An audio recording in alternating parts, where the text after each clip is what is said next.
Hello, everyone, and welcome to the first ever episode of the YDN cast. I am Kyle Viveris. As you know, you've seen me in every other video on the channel. But here, this is our first ever episode. We're going to be talking about games and everything that's could be possibly game related, basically. Or at least some of it, we hope. So hopefully, yeah. We've been talking about Star Wars for the last 30 minutes, so who knows at this point. I'm joined to the right of me by Mr. Logan Turner. Hello! Miss Jackie Coleman, as you know from our required gaming videos. Mr. Nick Swank. And Mr. Tristan Zamora. Train some more. How are you going to steal my... Steal your fire. Ooh. Oh, I hate them. So yeah, like I said, the YDN cast is going to basically be a weekly podcast that we do where we just talk about the latest in everything that is video games.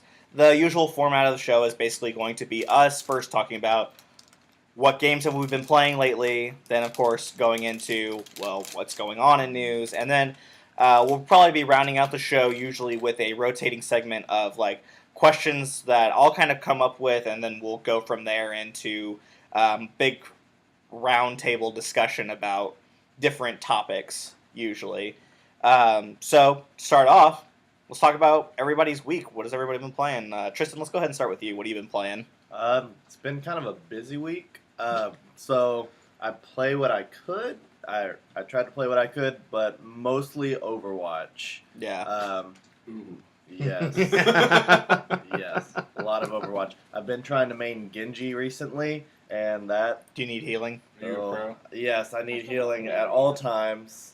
I wish I could say I was a pro. I'm complete trash. That's what you need to be a Genji main, though, is you need to call yourself a pro from the start. That's Yeah. That's what I'm missing. Yeah. Okay. You need the mentality. I haven't played in so long, and I want to play with Moira so hard. I've also been playing a lot of Overwatch. Have you seen the new patch notes? No, I haven't. Yeah, Sombra is getting a ridiculously crazy buff that doesn't need to exist, and it's upsetting. She can now hack passives. That doesn't need to be a thing. Wait, like what? Genji's Oh, double no. jump, his and Hanzo's wall climb.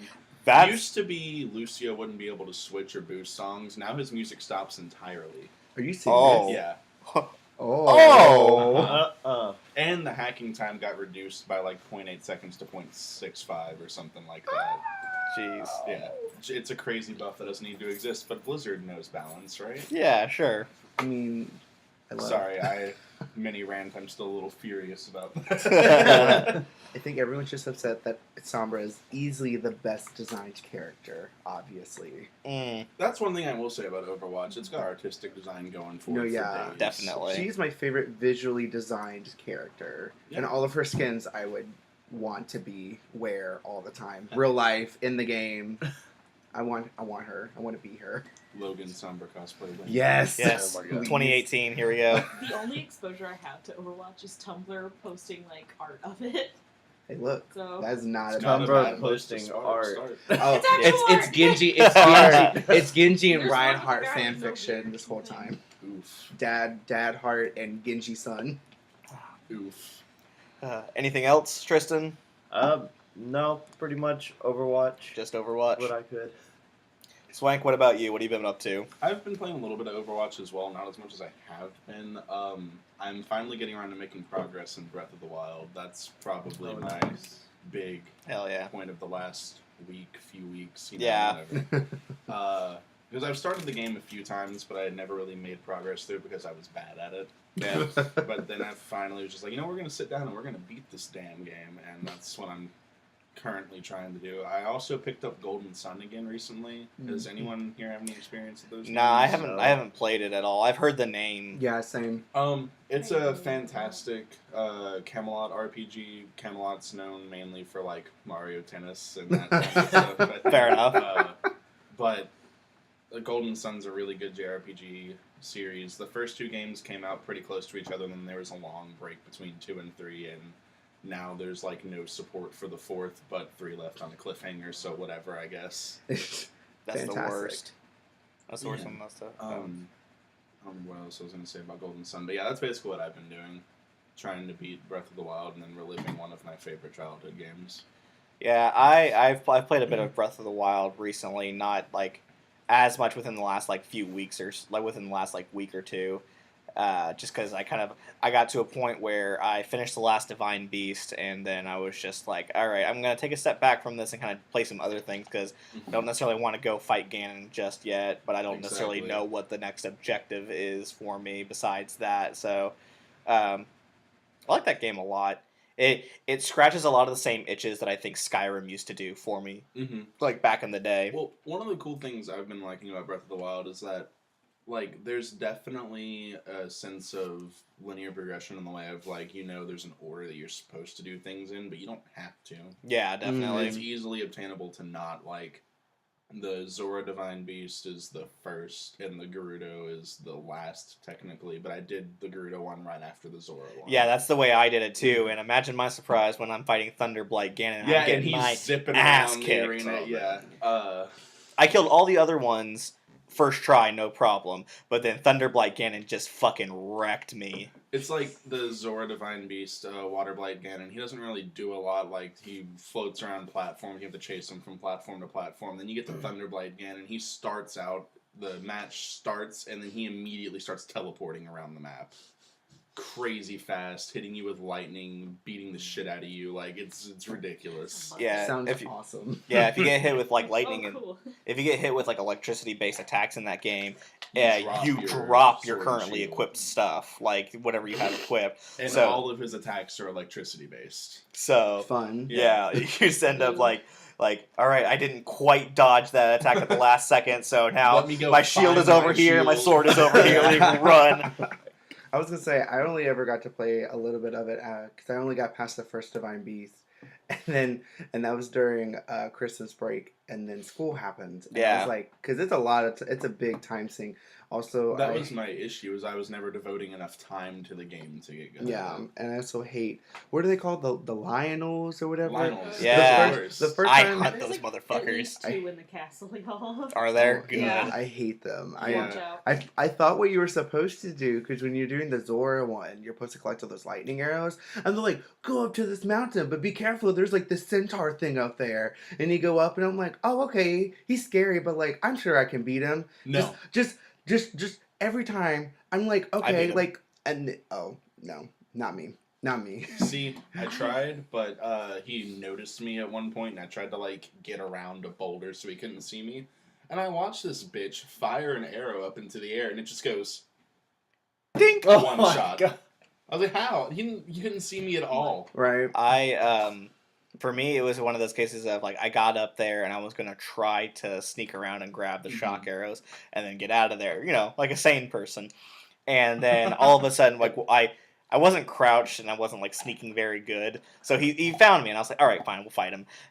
He killed me, and then when it loaded me back up, I was at a point where it was like he was aggroed already. Yeah, that's so the kicker about the Lionel, is that after he kills you, he auto aggroes you. yeah, from that point. So I was just like, all right, I guess we're fighting this dude. Like, so I kind of just developed strategies. It helped me to learn really how to figure out how to do like the flurry attacks. Mhm. Like really getting good at like figuring out, okay, I should jump now, and then figuring out, okay, this is how you do it. And See, I, at the time where I did this, played the game like a little bitch. After he auto-aggroed me, I just jumped off the side and just paraglided. That's what I Old boy- did.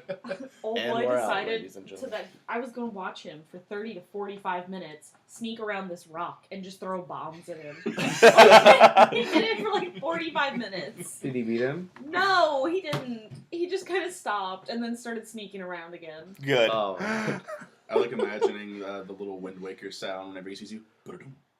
Yeah. Yes. Camera pans. Oh God. Uh, Fun times. Jackie, what have you been playing lately? Well, I didn't really have anything to play recently, so I've been playing Sudoku on my phone. Good. That's like really the only thing I have had time besides school. Right. Yeah. Makes sense. I actually build those critical thinking Sudoku, skills. Sudoku, best game. for No, me. a week or so ago, a friend of mine, I walked past him and I saw he had one of the puzzles out on his phone, and I was like, oh, I forgot I used to love these too. And so I played just nothing but Sudoku puzzles for like an hour and a half, 2 Exactly. hours. Yes. They're fun. I actually did that a few weeks ago as well. They're for someone like me, like it's Yeah, incredibly like relaxing because it's methodical. Mhm. Like they're frustrating, but Unless you're doing it's expert mode. yeah, no, yeah. And then like, everything is terrible. Opening up a puzzle where you see a giant grid and you have like 4 numbers filled out for you, you're like, how am I supposed How am I to supposed do to- this? Is this Well, solvable? here we go. See, What are we no, doing? no, see, this This stresses is me easy. out. It stresses me out wholeheartedly. No. No. Logan, what about you? What have you been playing recently? I was gonna say I played something that's probably been the most recent thing is I got to play the beta for Dissidia NT on the PS4, which is like the sequel console version of the PSP Final Fantasy Dissidia games. Right. Which are phenomenal. Which are Oh, yeah. fantastic. And it's kind of weird because NT really puts a focus on because they changed the whole battle where instead of having like a 1v1 thing, it's 3 players versus 3 players. But they've centered everything around that where like instead of having like they have a lot of like in the old Dissidia games in the first 2 they didn't really have abilities that really did passive buffs or did like stat buffs or stuff minus maybe like 1 or 2 characters. They were just like cool abilities. And this one they give you only one because it's based off this bravery and HP attack system where like the higher your bravery the more damage you can do to their health with an HP attack. But if you get your opponent's bravery down to 0, it like breaks stuns them. it so that way they can't do damage to you and you get like this jackpot gambling system where you get like a hella ton of bravery that you can like pretty much one shot whoever. Interesting. And It's a really unique system that yeah. I love. Oh no, it's super cool and it makes you feel like a badass when you pull it off. Oh, right? absolutely. Like one of my favorite things I would do is I would love to just block people. Like if you blocked at the right time, they would be stunned, and you could just do whatever you wanted to them. They can do crap, and I'm just like, time to die. Dissidia does a really good job of giving you that badass feeling of Yeah. like everyone's favorite hack and slash game. You love just spamming X and mowing down hordes and hordes of enemies. It gives you that kind of badass feeling without being a hack and slash, and I love it. Definitely gives you that Advent Children vibe. Yeah, like anime battling where you're like in midair, just going at it. It's Gravity so cool. doesn't even exist. But the issue that comes up with that is that like the whole game is set around the 3v3. So like all of your abilities now, everyone's abilities have changed. You only have 1 HP attack, and where you used to have 4. Really? Yeah, everyone only has 1. There's only 1 character that has more, and that's Vaughn. And that's like his special thing is that he has 2 HP attacks, which can lead into each other. But like, certain characters have abilities that are like, there's this one character from Final Fantasy Tactics, I don't remember his name, but his little ability is that he does like a golden feather and it increases everyone's like luck and like all of this kind of stuff. Y'shtola, who is from Final Fantasy 14.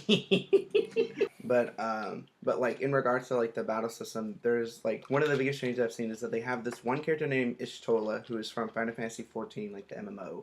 And her whole thing is that like when she has this ability where she basically just kind of like floats and causes this big gigantic dome to appear. And everyone in the dome has their bravery raised, including hers. But you also have to break her bravery to break her out of the dome state. Oh God! So if your allies can protect you, you're good. Like you don't need to do anything. And it's also cool because the battle system is set up. There's 2 different ones. The one that they really showcased in the beta was this. It's like each team has 3 lives, so either you can have 3 people die, or you can have one person die 3 times if they suck. But it just kind of, and then they also have this other one that's like a weird capture the flag kind of thing, where like you have 2 crystals, and your enemies have to kill your crystal, but if you're inside of the crystal's like radius, they can't damage it, so they have to kill you or get you out of it first. It's kind of a lot. But it's really odd. Yeah, it is kind of odd, and it's cool in that like it's nice to finally see Dissidia get kind of a nice revamp and see all these characters. And they have a lot of characters now. Really? They have a lot of new ones, and a lot of them have different mechanics. Like one of my favorite ones to play, which I don't like the games themselves, but Lightning from Final Fantasy 13. I also wasn't a big fan of Final Fantasy 13. Seems like most Final Most Fantasy people fans are Well, not a fan I know of a lot 13. of people who do like 13. I just I like 13 if it was as a non-Final Fantasy game, but in the context of the series, it's kind of trash. It's one of my favorite tropes. Something that's good, like outside of like The you know, series is Yeah, context. if it wasn't called Final Fantasy, it'd be a pretty good game. I was, Yeah. Most I was people about probably to like direct, it. I was about to direct this back to Star Wars. How Phantom Menace is a good movie, but not a good Star Wars movie. Yeah. But, Okay. But they have. Okay. But no, they like. But she has this cool thing. But she has this cool thing where, like, I didn't even realize this because the one thing they have in the beta that is very poorly done is that they don't explain characters' abilities. They explain the mechanics of the game itself, And then kind of leave the rest. and then kind of leave the rest to you. And literally, I'm playing with Lightning, and I'm remembering that in the little description, they're like, oh yeah, or she could attack, like, far away with magic. I'm like, none of her attacks are magic, and I'm a little upset about that. Then I just randomly am, like, clicking in the L3 button by pure accident, and her whole role changed. Yeah, Like, that's 'cause something in- they had in the original Dissidia games as Yeah. well with her. Is that, like, yeah, because they, but I didn't realize. Paradigm shift. Yeah, like the in the paradigm game. shift because she's Mhm. apparently was in the commando mode, which is like her physical attacking thing, and then she switched to the Ravager, which is like the magic person. And I'm she just has like, the heal support one. Yeah. As well.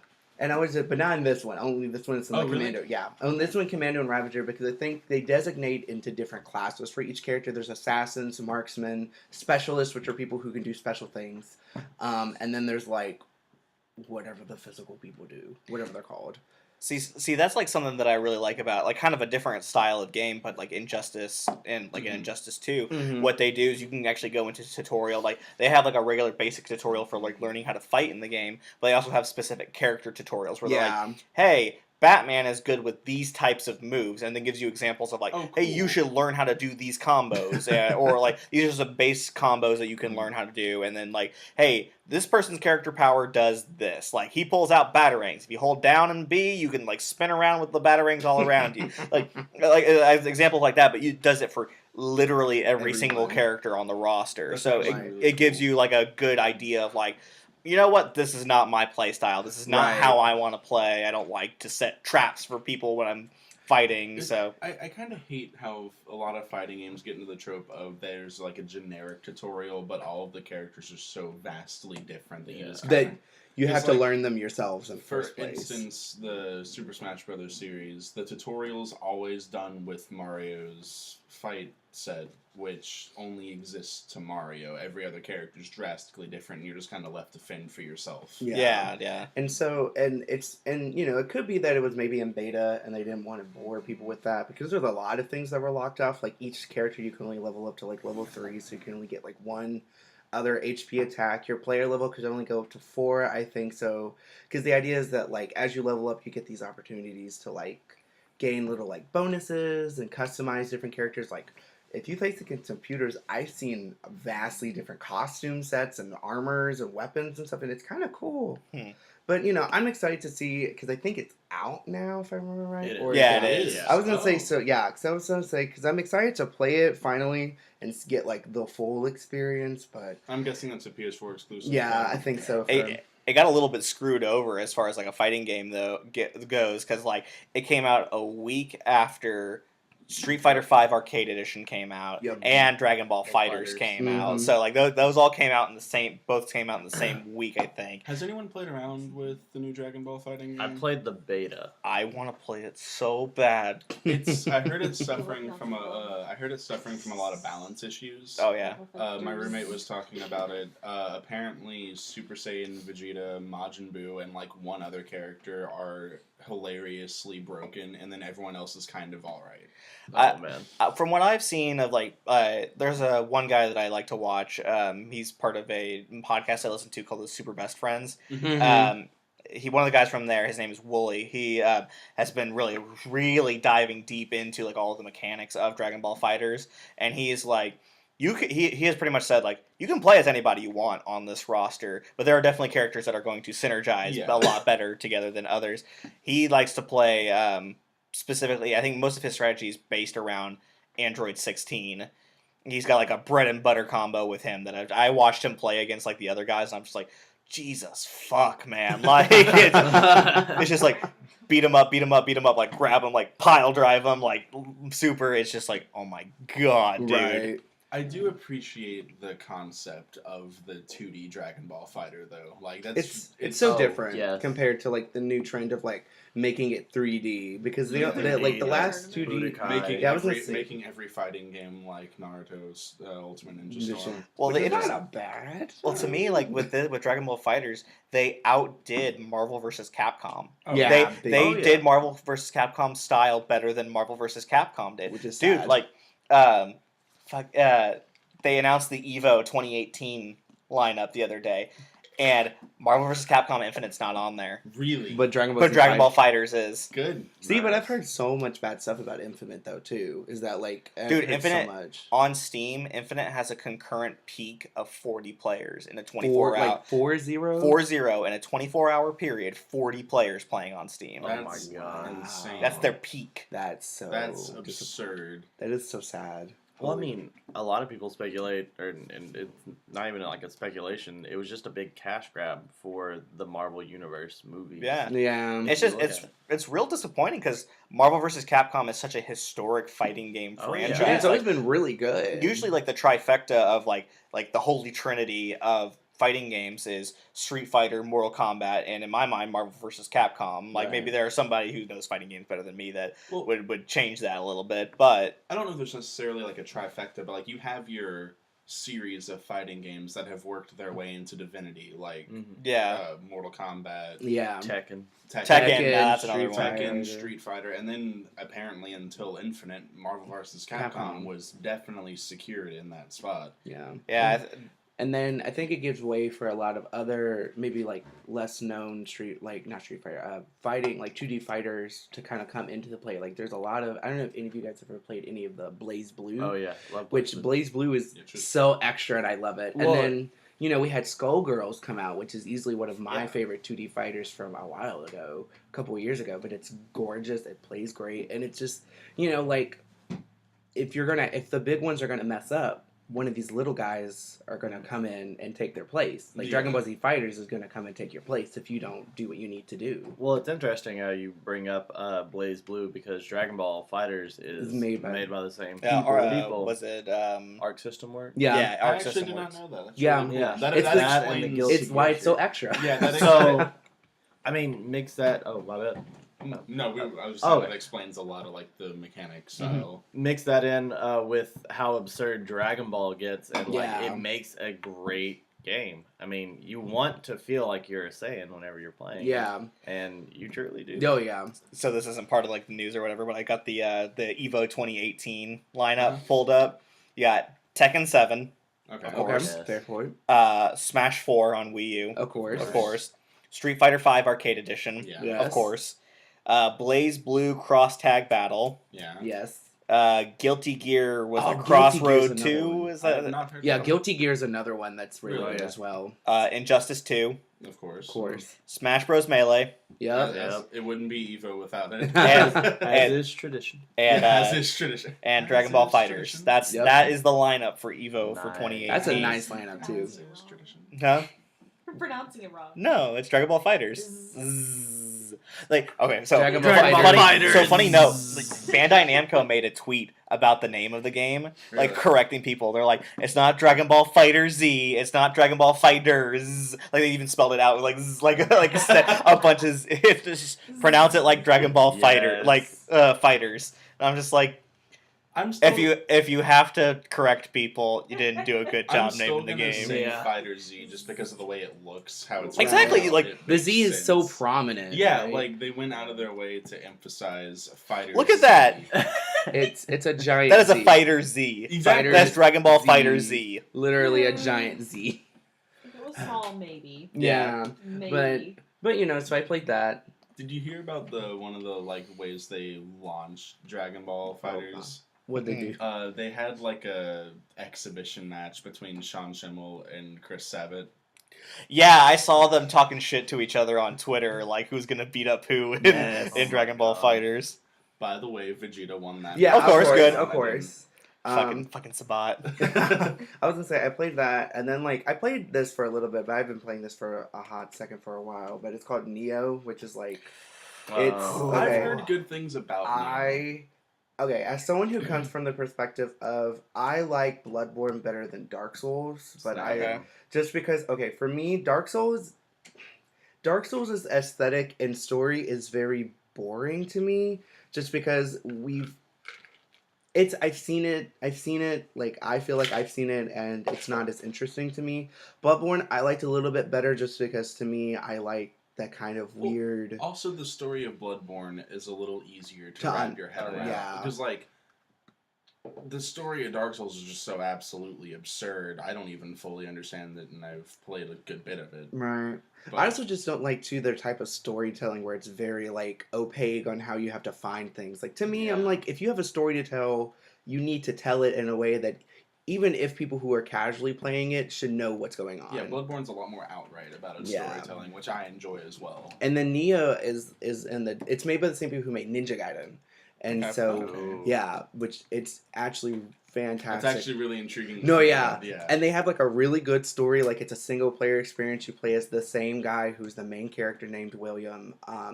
And it's really cool because it's a lot faster. It's a lot it's a lot faster. It's a lot scarier. Like you are literally like going to die in 3 hits if you do not watch yourself. Obviously, there's some give and take depending on stats. And then like my favorite thing of the whole game is that besides the aesthetic, which is very Eastern centered, Mhm. like cultured aesthetic and stuff, very much like in the Ninja Gaiden's world.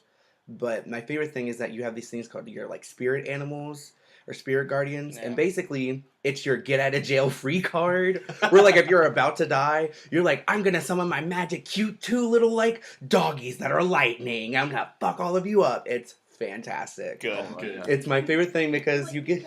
That's literally what they are, because they're literally called a pair Riken, and you get one by itself, and then if you do a bonus mission, it's like, you get the other pair, and they get 20 times stronger, and I'm just like, why would anyone ever use anything different? Mhm. It's It's so like- cute. Another game I forgot to mention that I played a little bit of recently. Have any of y'all played around with Fury at all? Oh, like Furi on No, yes. I saw it show up on the eShop. I That hadn't. game hadn't is It's so good. frustrating as hell. It's Is so. it? Which Yeah. one are you on? Which of the bosses?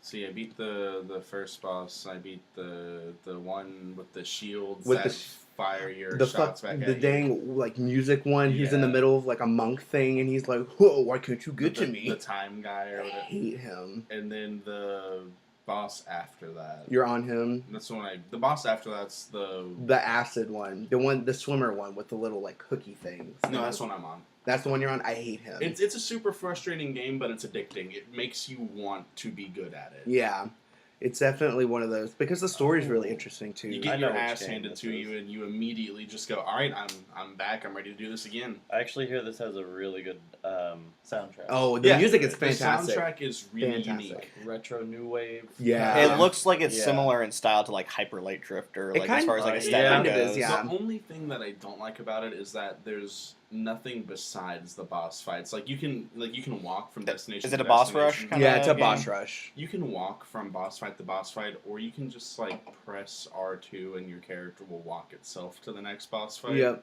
I was like, other than that, you can change the lights on your character, which Yeah. is, I guess, kind of cool. But like, But you can it's definitely focused around the one aspect of Yeah. boss fighting, but it does it really well. it does it really well, and It's kind of like the Kingdom Hearts aspect of boss fighting, where you have one health bar and they can have like 7. yeah, Mhm. basically, and you basically have to prove that even though the thing is that what frustrates me is that if we're gonna jump on this is that like Kingdom Hearts as a whole has this progression of like your character gets stronger even though the bosses get stronger, exponentially stronger as well.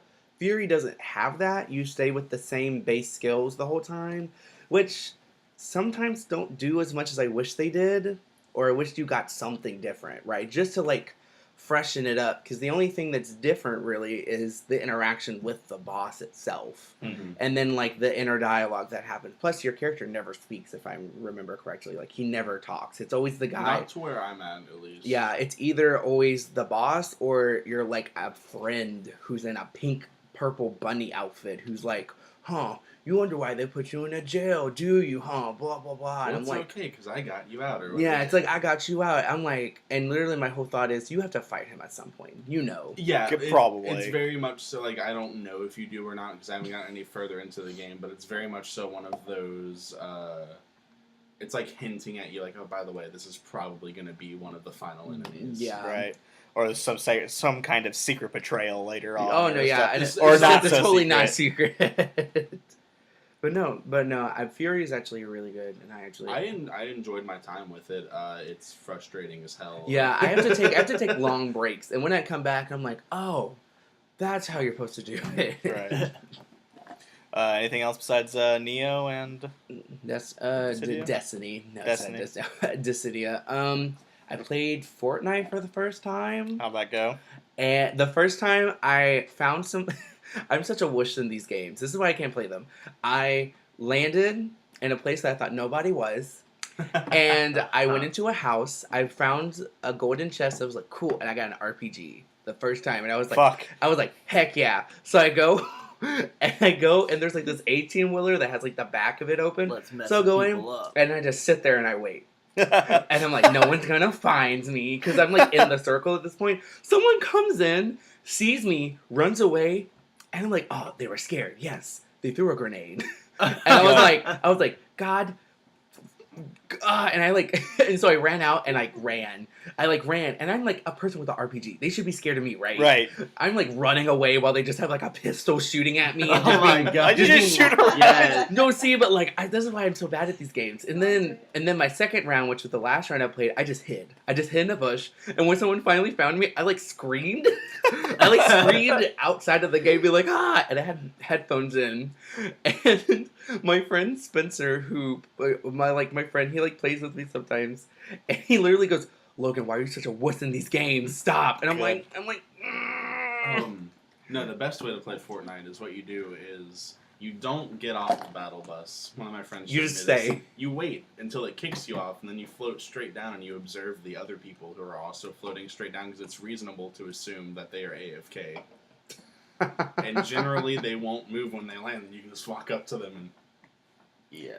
That's not the I way need- I play. I need to do that. The way I play Fortnite, and this is a this is a bad strategy. Do it. Oh, Tell no. us. Terrible. It's a bad strategy, but it's gotten me. Okay, so the thing about Fortnite and PUBG by extension is there's really no way to. There's no tutorial. There's no practice mode. You can't like practice with any of the guns unless you're in a game and you're actually shooting against somebody. Which is cool, but... Yeah, so but you don't get any. You don't learn how to use these weapons outside of the actual game itself. So my strategy is I jump as soon as I am able. And I jump in and I fight against people automatically. Yeah, that results in me losing a lot more, but I get a lot more practice of picking up guns and getting in combat with other players. Mhm. And that way I actually learn how to use the weapons a lot faster. The strategy I said is definitely not how you should play Fortnite. I feel like You I generally dropped end some up with burning. no equipment. I feel like the issue with Fortnite too is that like I feel like when that game finally comes out, because the game's not out, it's still like because isn't that supposed to be the game where you fight against zombies and stuff, right? Yeah, it's Yeah. basically like they took Horde mode from Gears of War and added some like building components to it. I feel like once that game fully comes out, I feel like no one's gonna play the main mode. They're still gonna. nobody's that playing the battle main mode right Oh. now. Yeah, either. like they're gonna play the battle battle. royale is totally what they're focusing on. But what's so funny is that even against games like PUBG, where you like have to pay for it, it still to me runs better and plays better than PUBG. No, absolutely. That's because I'm not going to get into PUBG's developing system, but I mean, we'll kind of get into a little bit of Fortnite versus PUBG, and then we get to the news. Yes. oh, good. So But yeah, I play PUBG, and that will be my since we can hold the rest for later. is that it? Yeah. So for me, What I've about been you, Kyle? playing several games, just kind of like getting the feel of them because that's what I do. Playing a lot of Wolfenstein 2, the new Colossus. Oh, nice. I got that for Christmas, but then I also got a Switch for Christmas, so I was just like, Hey. all right, this is all Which we're one? doing for forever.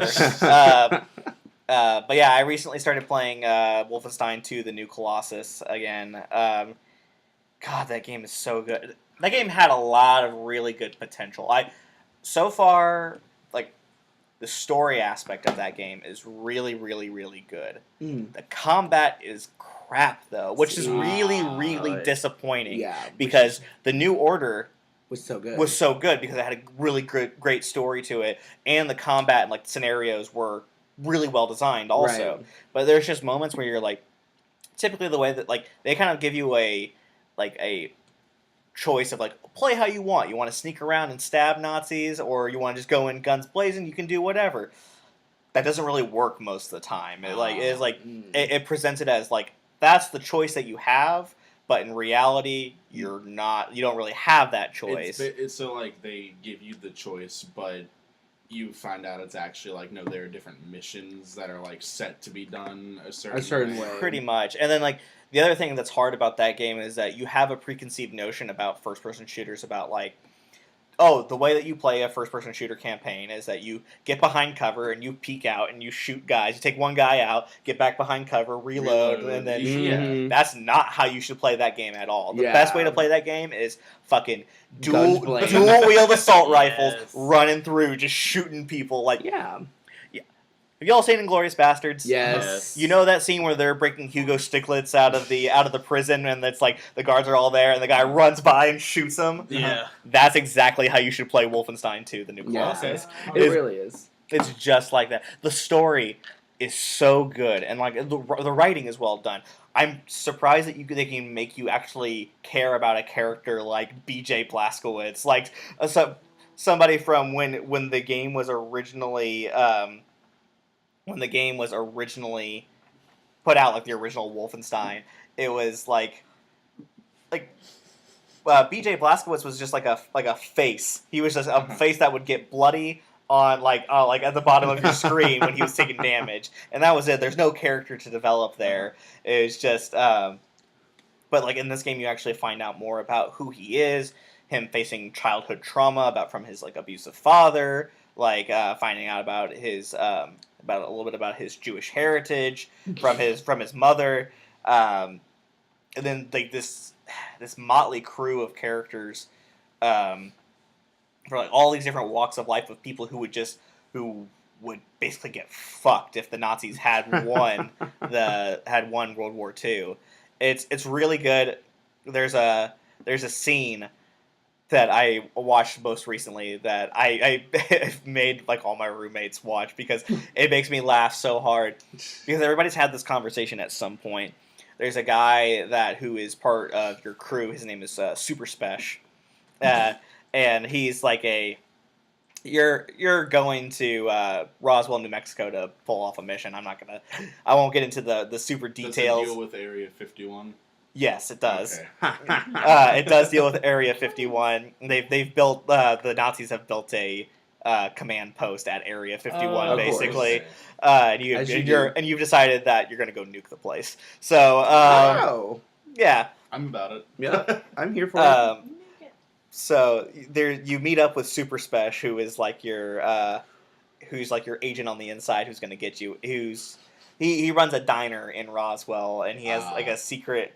He has a secret tunnel access to the to Area 51 and the other areas. Progression. Yes, Yeah. because plot progression. Okay.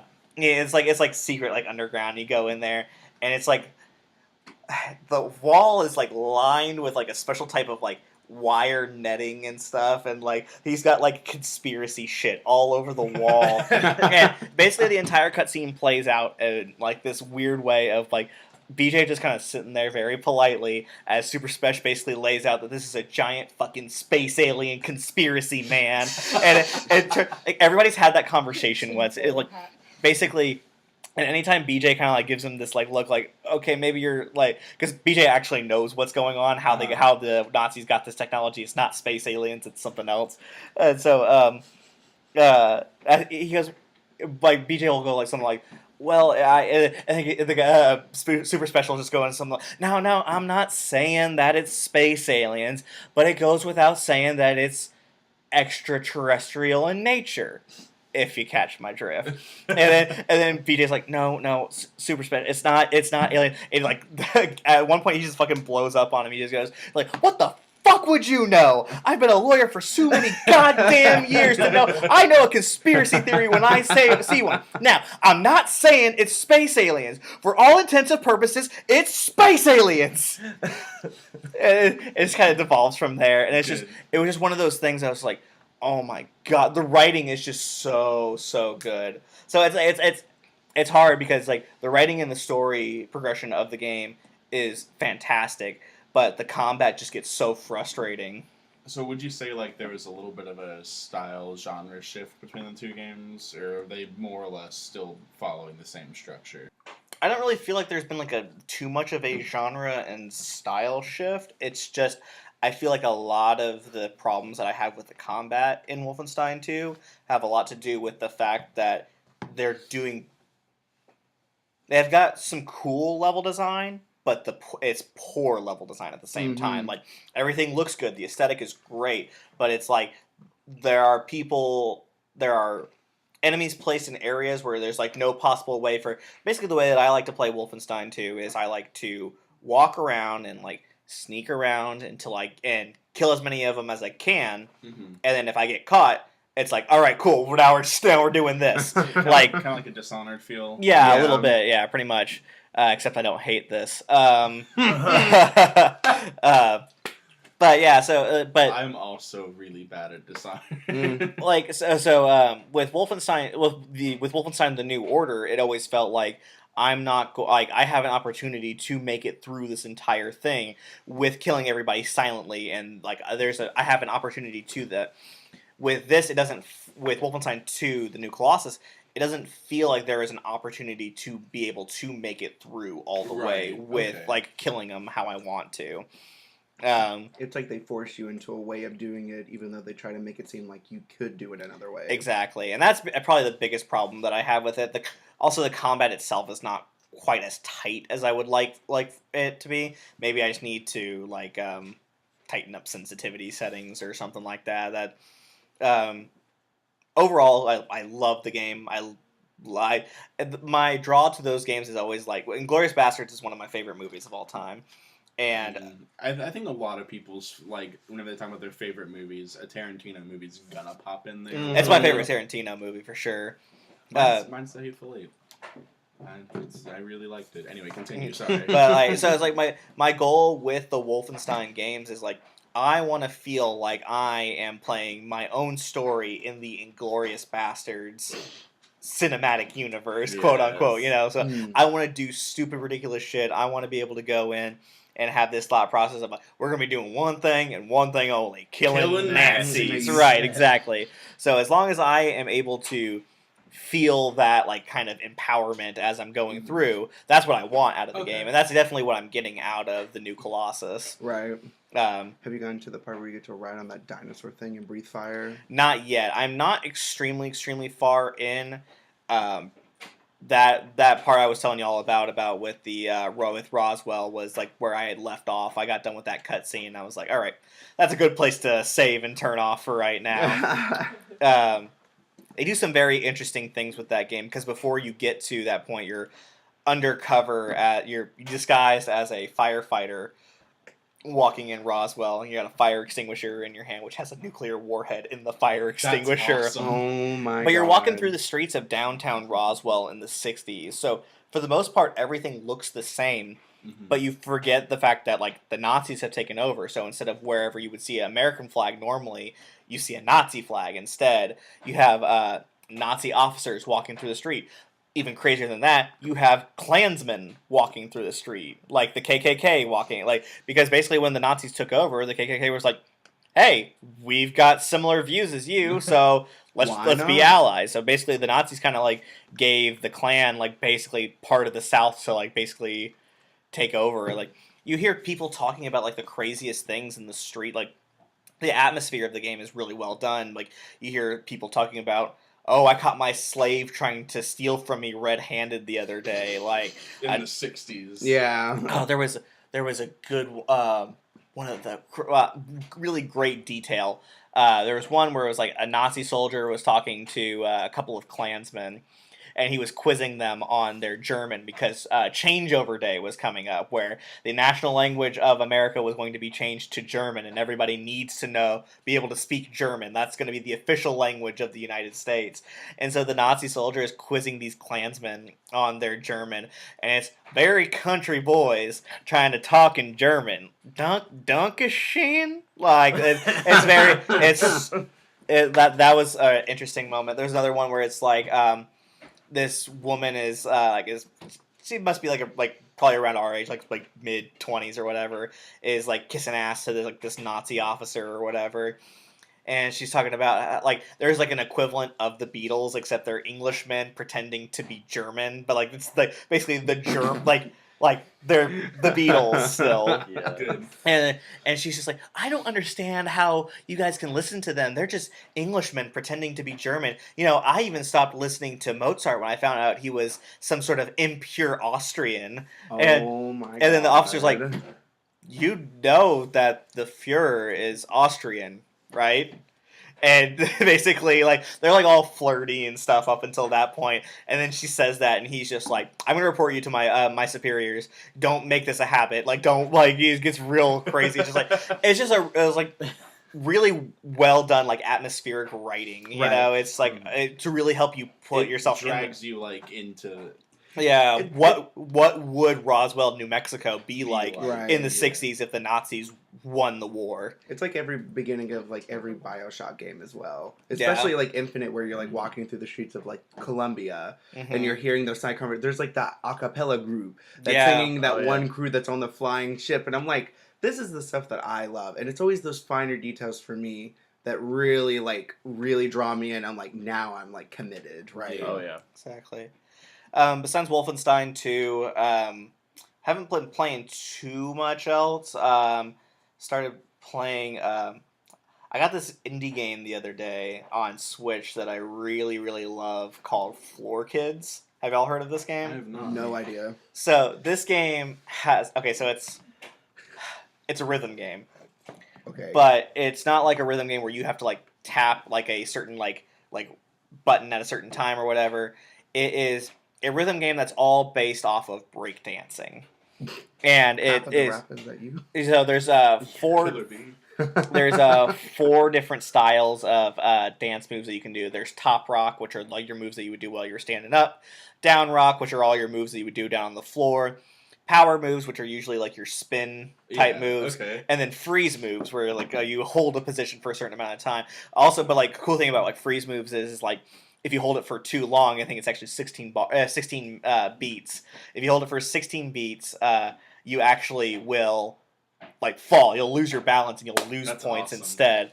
It's got a completely original hip hop soundtrack to it, hip hop and electronic techno, that kind of stuff. And the framing for it is just really, really fun. I love the art aesthetic. It's all very scribbly kind of designs. It looks like somebody drew it in a notebook. Yeah, I'm actually looking at the artwork right now. Yeah. But now they're drawn through the eyes. Yeah. What? It's a really cool aesthetic.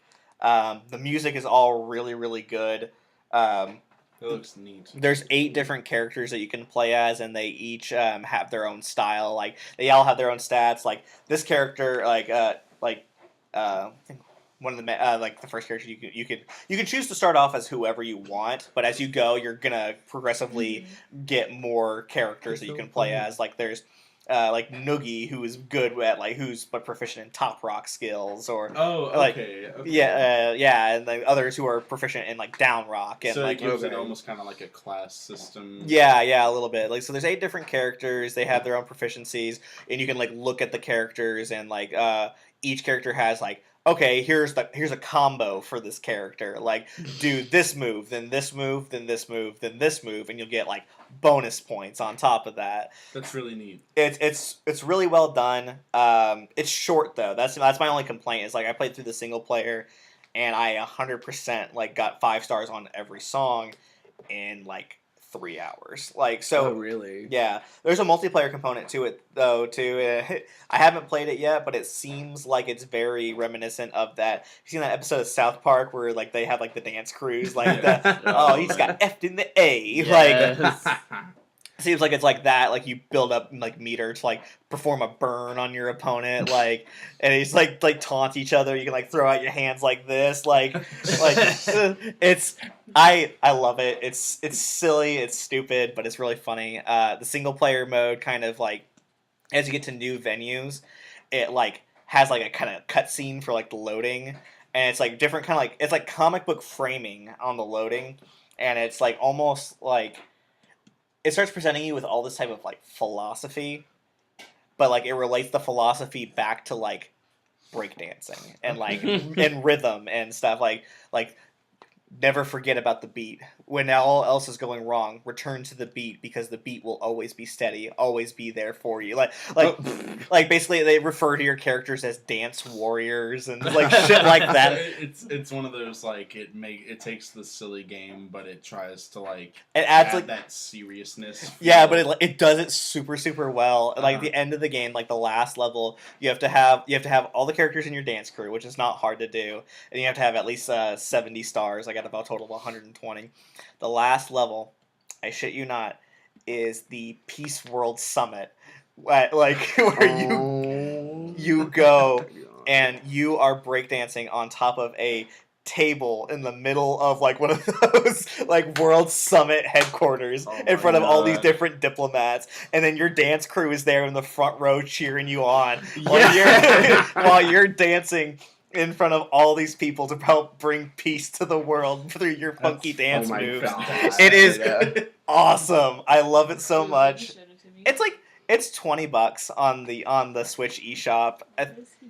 It's on Switch and it may be on PC.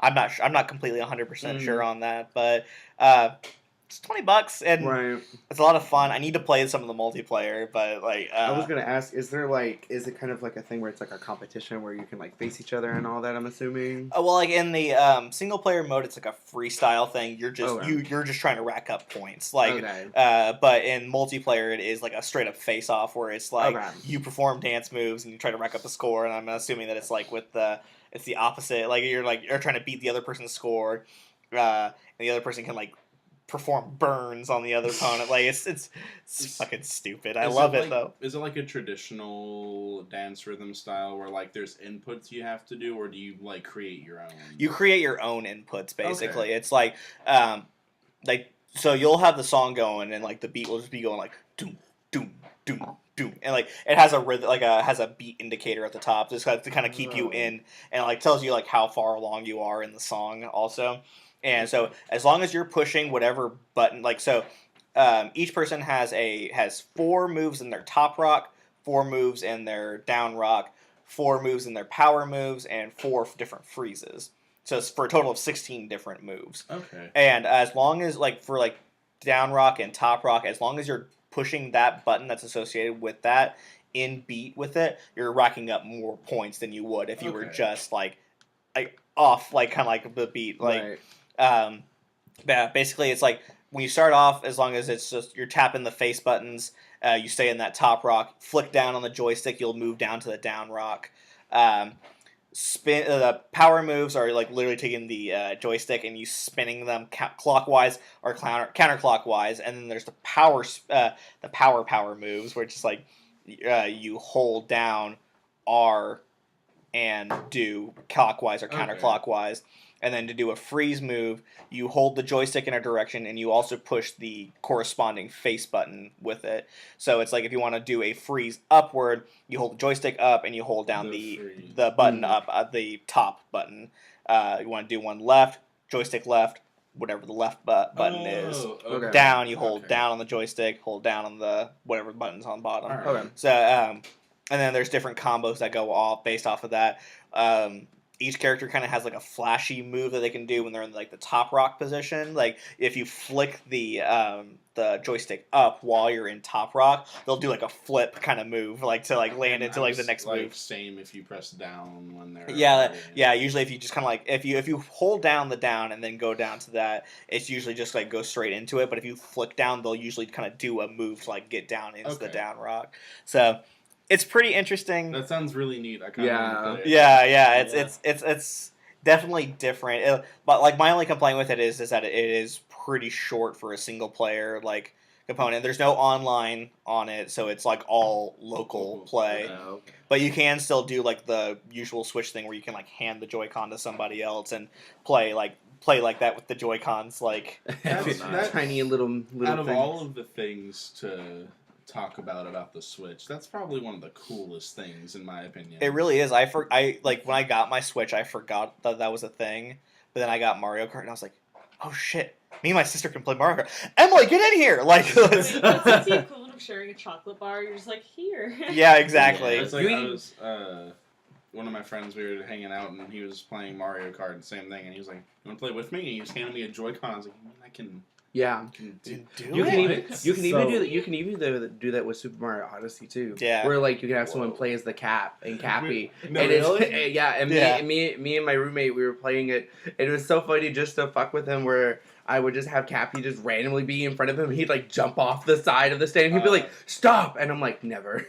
The Can't. best part, fun game to do with all your friends if you really want to test your teamwork skills with Mario Odyssey. One of you takes the left Joy-Con, one of you takes the right. So one of you is working camera and action, and the Yeah. other Oh, one is God. Oh moving. my god. That sounds like a terrible time. Yes. but like I also never realized how like convenient the portability is, right? Yeah. Like I love just being able to take a shit and then play Xenoblade Chronicles while I'm taking the shit. Remember? And then crying and then being like, huh, and then being like, oh yeah, I finished my shit, so I'm crying and having a good time.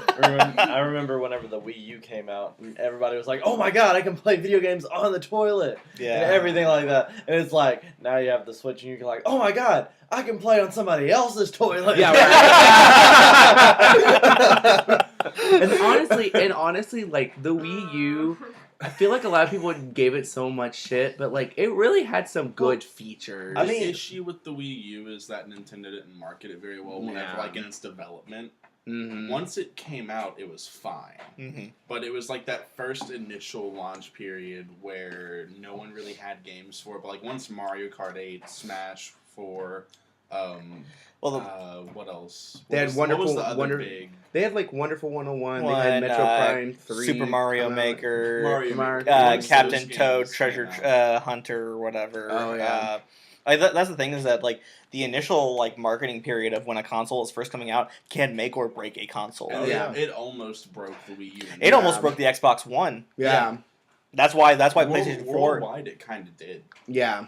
In Europe and Japan, the Xbox One is still suffering. Oh, yeah. PS4 is the only one that's minus Switch. Like PS4 is the only one that started strong and is continually being strong. The Switch has done like phenomenal though compared to any of the previous things because like With they the knew exception of the Wii. The Wii was sold a lot. also. The Wii is basically Nintendo's like own Golden printing child, press. yeah. Yeah, Oh, yeah. it still just rakes money in for. Well, I them. mean, like the numbers came out recently. The Nintendo confirmed that the Switch has already outsold the Wii U, Oh yeah. and it's already put out the numbers that there are at this point in the Switch's life cycle, there are triple the amount of software titles that were available at this point in the Wii U's life cycle. Yeah. Oh, yeah. So oh it's, no, yeah. the Switch is a success. Oh no, and Without they knew. doubt. They knew though because the moment that came out, they were like, "Here's Breath of the Wild, Mario Kart. Here's Super Mario Odyssey to look forward to. That's what here's Shovel Knight. Here's like all these great indie titles that you can now have on these. Like, it's that's the the- third-party support that really Yeah. makes the Switch. Well, that's the thing about the And the Switch, portability. about Nintendo though. They knew they had to fucking knock it out of the park Otherwise they were- after the Wii otherwise U they because were the Wii U done. did not sell well. at all. Well, the other issue is like they knew they were going to have to compete and are still going to have to compete with the Xbox One X and the PS4 Pro. Right. Both full 4K supporting consoles where Mhm. the Switch outputs to full 1080p, which is still fine. Right. But they knew they were going to have to compete with that. Right. So So they, it's- they couldn't keep doing their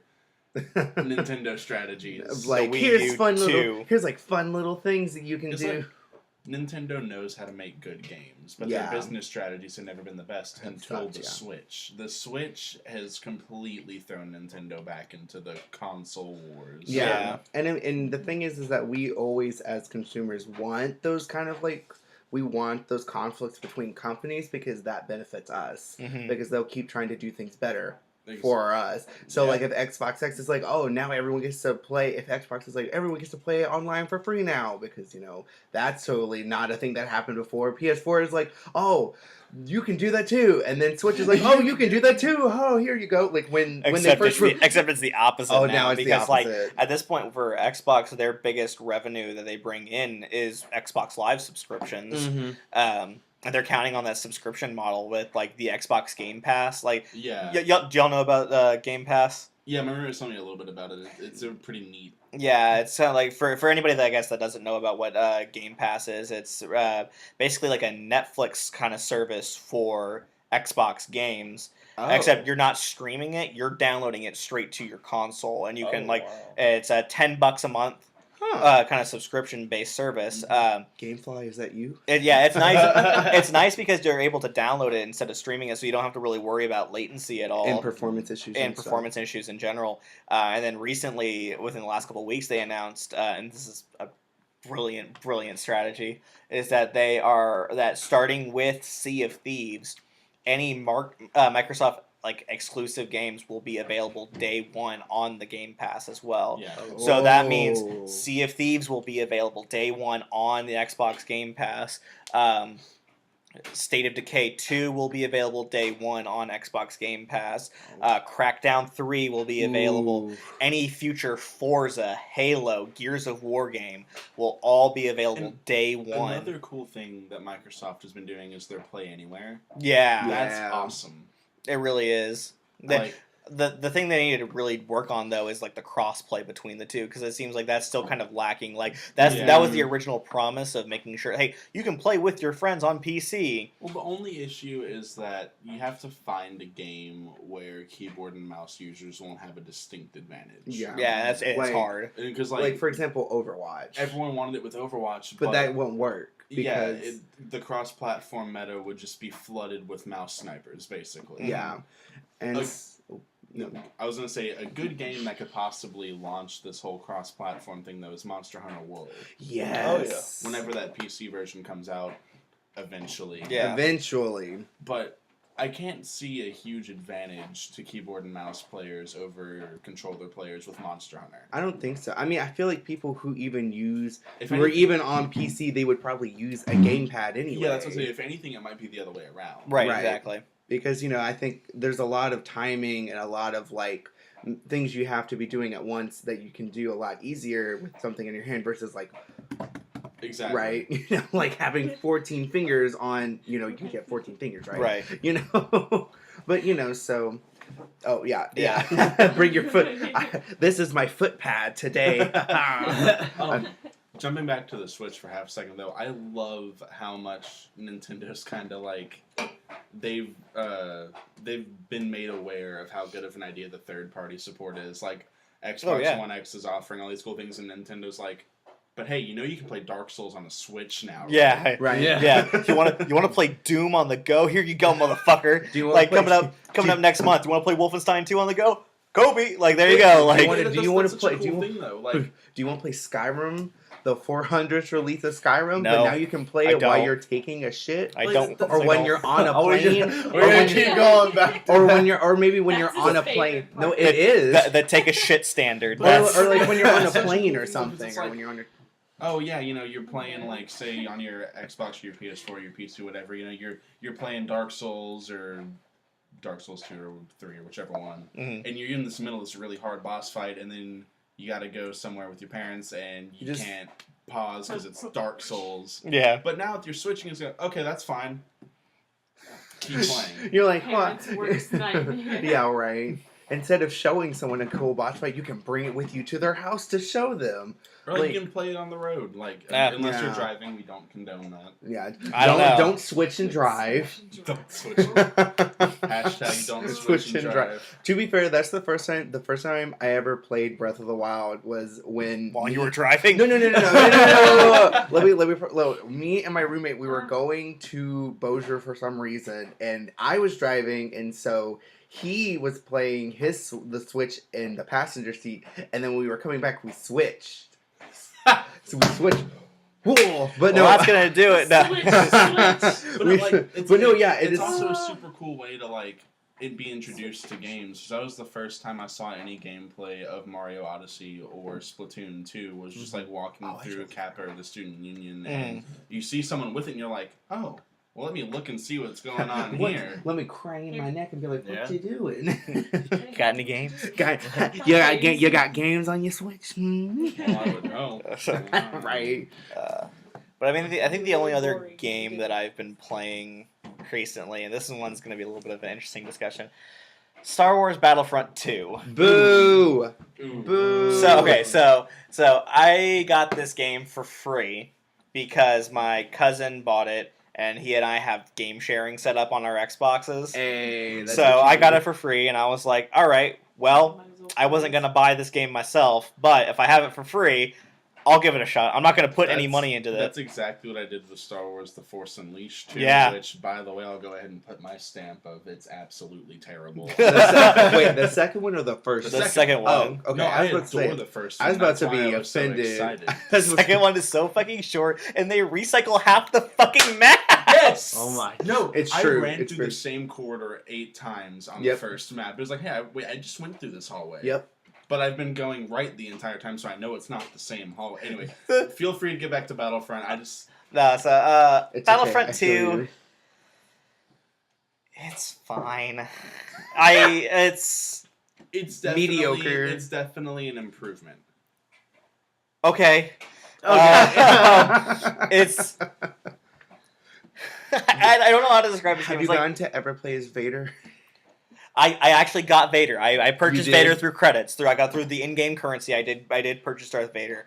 Did you get the EA. pink? Did you get the pink Vader skin? Though? There's no pink Vader skin. I'm upset. I still love how people were so genuinely like EA had to make a statement being like, we felt like it was about the integrity of the characters and we didn't want to have someone No, playing dude. as a pink Vader, and I was like, No, Since EA when E- does EA give a solitary fuck No, about dude, EA integrity? threw Disney under the bus for that one. EA was like, "Hey, we wanted to do some customization things, but we were kind of restricted by what is considered Yeah. canonical." So that EA was like, "No, fuck you, Disney." Throw Disney under the bus Disney's on that just one. like, okay, cool. It's not like we're like one of the biggest mega powerhouse companies now that we own literally They everything. do own everything. I'm Yeah. not But saying it's You're not wrong. bad. that Disney. But like with Battlefront 2, I played like through the prologue of the story mode, but I mostly played multiplayer. It's fine. I would not pay more than $30 for that game. That's fair. Fair Yeah. point. And if all the DLC wasn't coming for free, I would not purchase the game.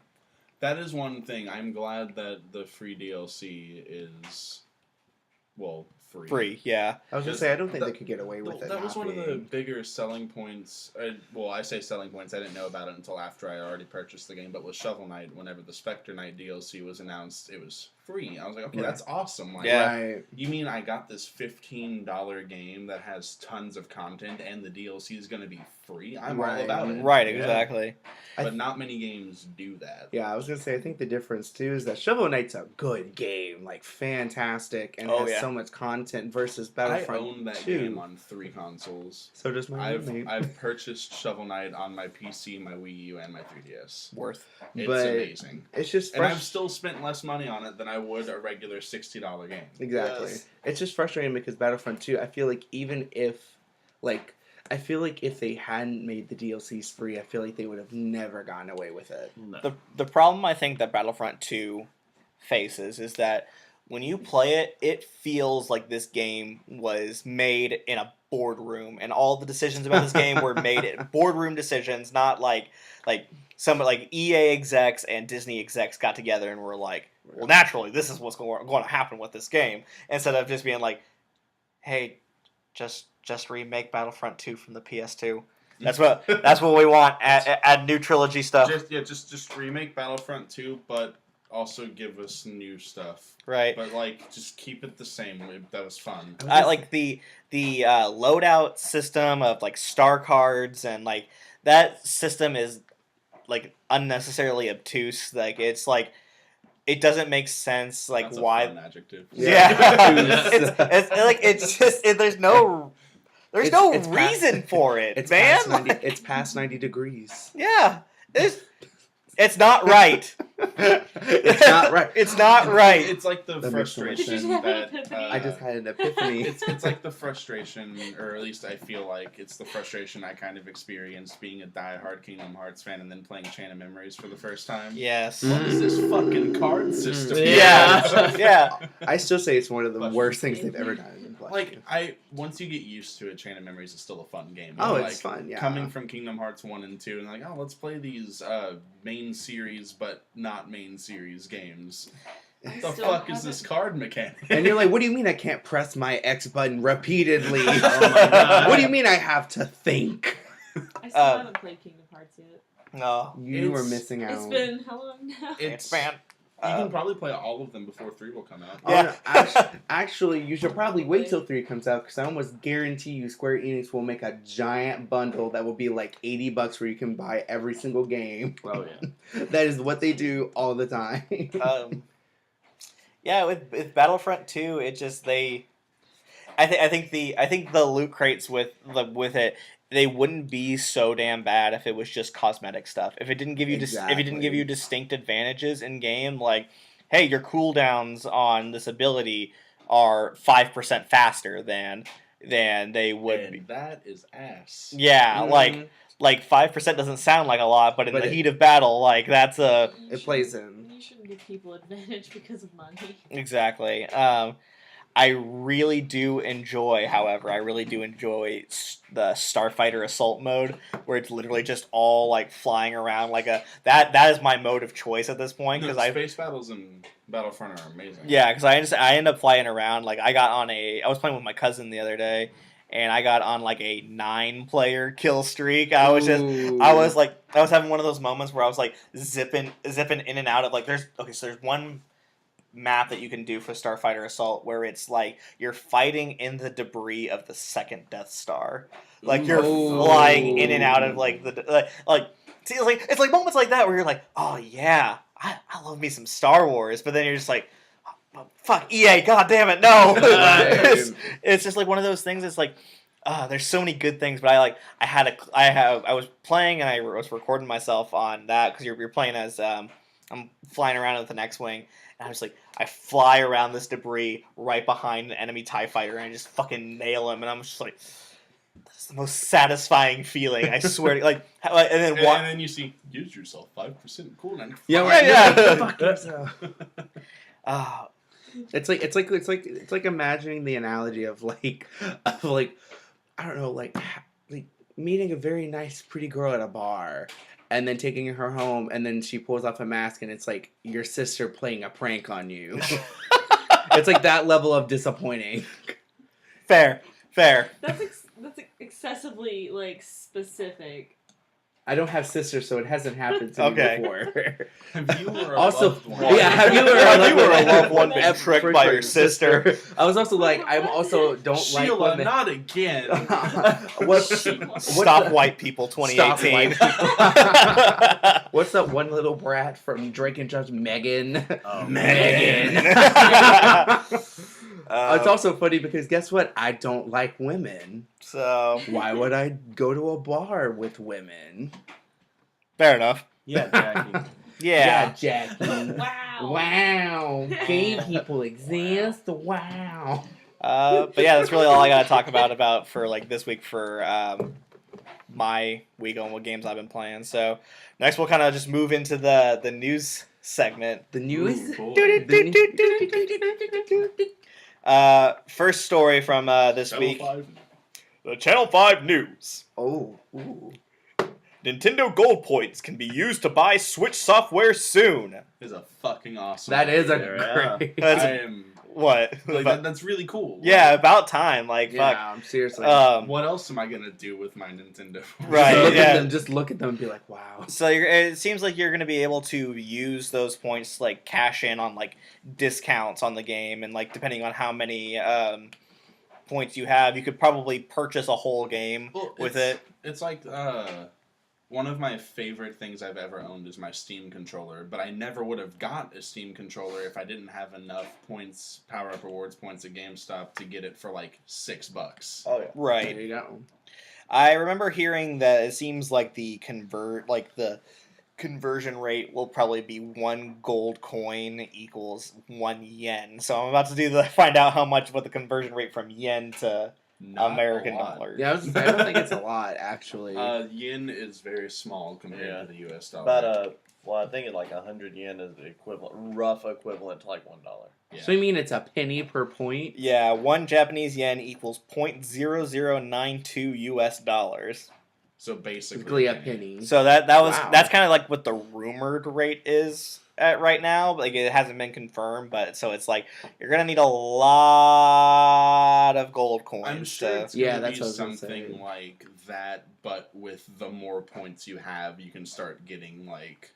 Yeah, Right. I was gonna say I think it probably with if that conversion rate is right, it'll probably be like you need like I don't know, like 2,000 or 20,000 points to get this discount, but or it's maybe also, they'll introduce like an easier way to get points. yeah, Right. something. So are these? Because I'm not too familiar with the gold points. Is that like the new point system for like Club Nintendo? Or Yeah, Yeah. for like they're calling My Nintendo Rewards. okay. Yeah, rip It's- Club Nintendo. That was Yeah. just- Yeah, I So- remember actually getting stuff back in the day with Club Nintendo. Yeah, I Mhm. mean, back in the day, I think I got the original Legend of Zelda on my 3DS with Club Nintendo. So Hey. did I. Fuck yeah. I like Fucking getting the little nerds. physical stuff. I got like these little DS game case holders. That Yeah. was like Mario's had. It was great. Yeah, I was like, hey, I can get myself an Animal Crossing calendar.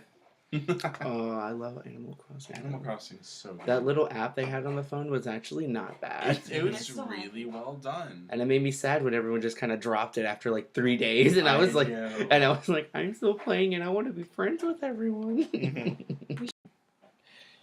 Story number 2 for this week.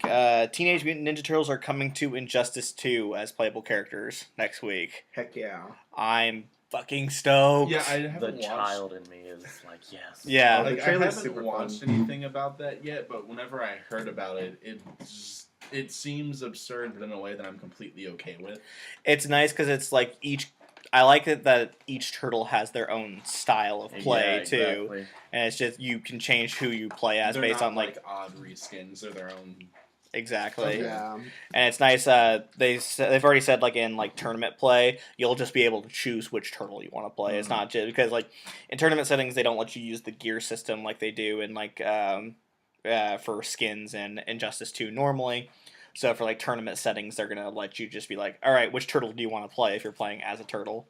So Okay. The thing that like I'm kind of wondering about is like how did they stumble into the DC universe? according to the description that they put with the trailer, is that they were in a fight with Krang when all of a sudden they Krang. got dragged across the multiverse. That's the explanation that they Wow. gave. I'm okay with it. I don't Whatever. Even I don't give a No, shit. that's fair. I don't give a that- shit. That I got no honestly problem- Sounds like an '80s It's- kind it's- of like it's like- story. Like that's It's true. like the shitty cartoon. explanation behind overpowered anime characters. Right. They give it to you and Yeah. you're like, Multiverse. I guess. I mean, Yeah. they have Hellboy for God's sakes. I'm okay with anything Yeah. being in there. Oh yeah. They I will say like I love Injustice 2. One of my top games from last I year. have not played a lot of it, but Uh, I adored Injustice 1. The season pass, there were some good hits with some of the characters that they added, but like they had 4 guest characters on the season pass of the total of 9 DLC characters.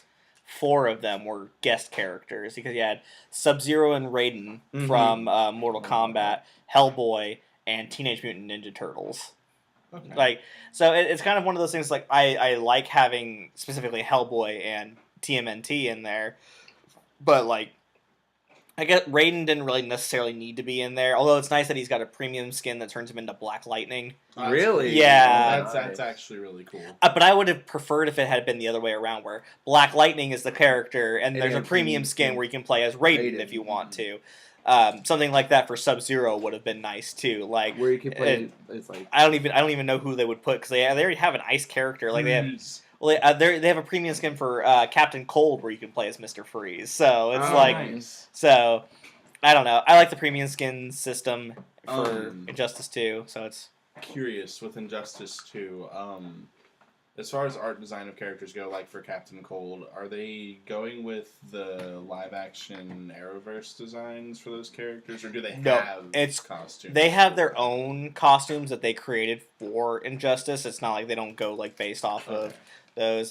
Most of them, like, if there is an event like the default costumes for these characters is kind of completely original, and then you can get epic gear that is more related to stuff, but it's like individual gear pieces that fill out a gear set. Well, because I know, like in Injustice 1, there is a skin for the Green Arrow that was just Like, his yeah, get-up Arrow. from Arrow.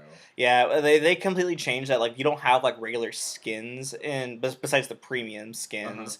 The premium skins change them into a completely different character. While they have the same move set, but they are a completely different character. What are other examples of premium? I'm just curious.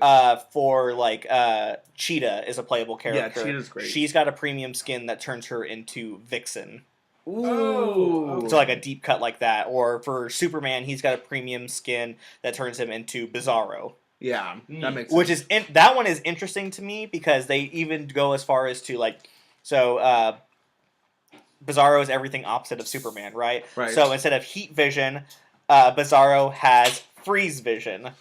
and instead of having like a ice breath like Superman does, he's got fire breath. So he's Bowser. But like they even incorporate that into the premium skin of like that changes up things for him a little bit. Like instead of doing a so his heat vision is a freeze vision, and so it'll freeze him in place instead of like just like burning him and like pushing him across the screen. And the freeze breath is a heat breath, and we'll do it like a we'll do a damage over time kind of. That's really neat. It's an interesting concept like that. There are other ones like Green Lantern is default Hal Jordan Green Lantern. He has a premium skin that turns him into John Stewart Green Lantern. Flash has one that turns him into Reverse Flash. One for Supergirl that turns her into Power Girl. So like basically they're the same character in essence, but instead of making them take up a actual slot on the roster, they're like, okay, well, if you want to play as this character, you can. You just don't get any kind of like gear that changes the way that like they look. It's just like it's a stock thing. You can get new gear. You'll still be able to equip gear, but it changes like the stats of the character, but not the actual aesthetic of the character. Who's your favorite character? I'm curious. I main Atrocitus. Really? I've seen you play some Atrocitus. You like playing with the cat? Yeah. The combos with Dexter are not necessarily my forte, but I've kind of tried to put them back into a little bit of rotation. But I've been known to kick a little bit of ass as Atrocitus. Atrocitus is my favorite. Green Lantern used to be my favorite in the first Injustice, but I got into this. Is my main Injustice. I like Blue Beetle a lot in this game too. Yeah, Blue Beetle's a lot of fun.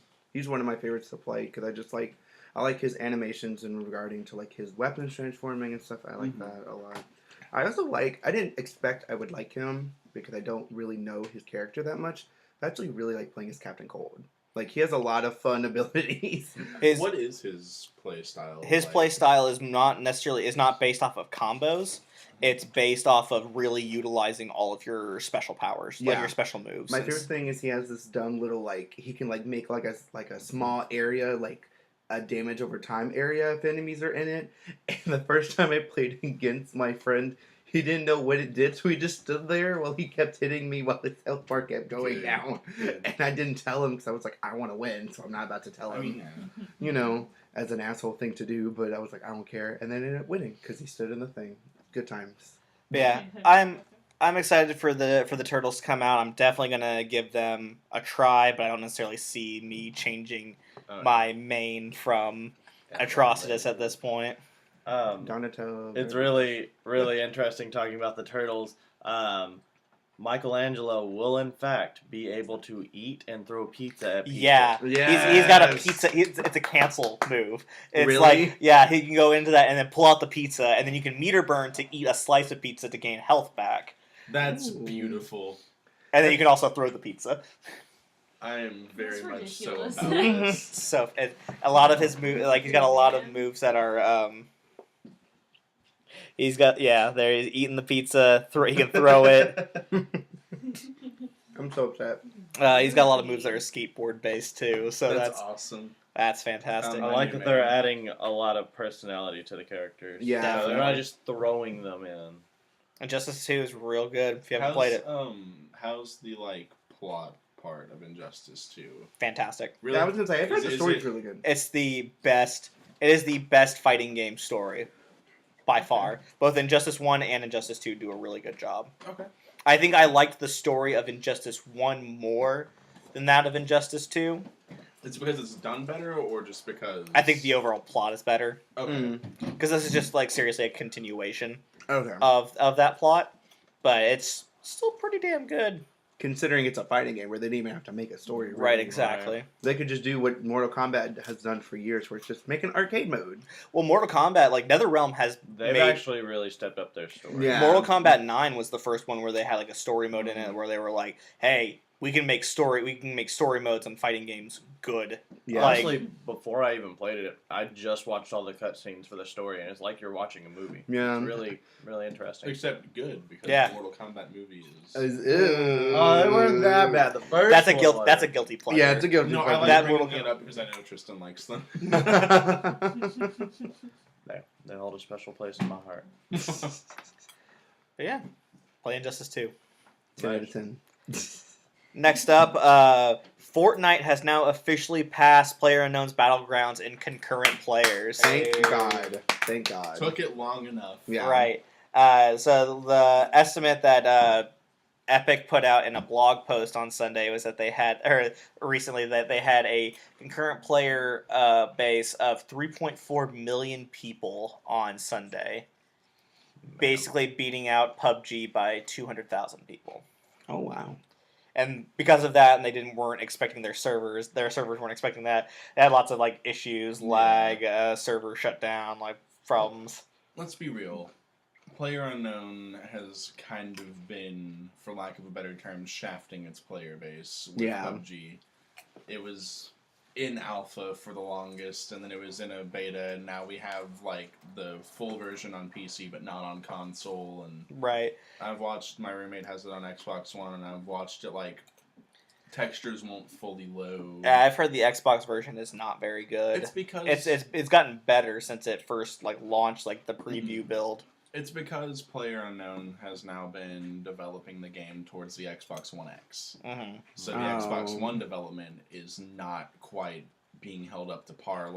I've watched him enter a house and there be no furniture in the house because it hasn't loaded yet. Oh, Or even better fuck. yet, I've watched him try to enter a house and it wouldn't let him because the door texture itself had not loaded yet. Mhm. But the game doesn't even look that good. Exactly. The game, what? Well, so the problem I think that comes from is that PUBG is building straight off from a mod of a existing game, whereas Fortnite is building off a completely fresh engine that was built for the game style that they're trying to do. Right. That's how DayZ and Arma was. Exactly.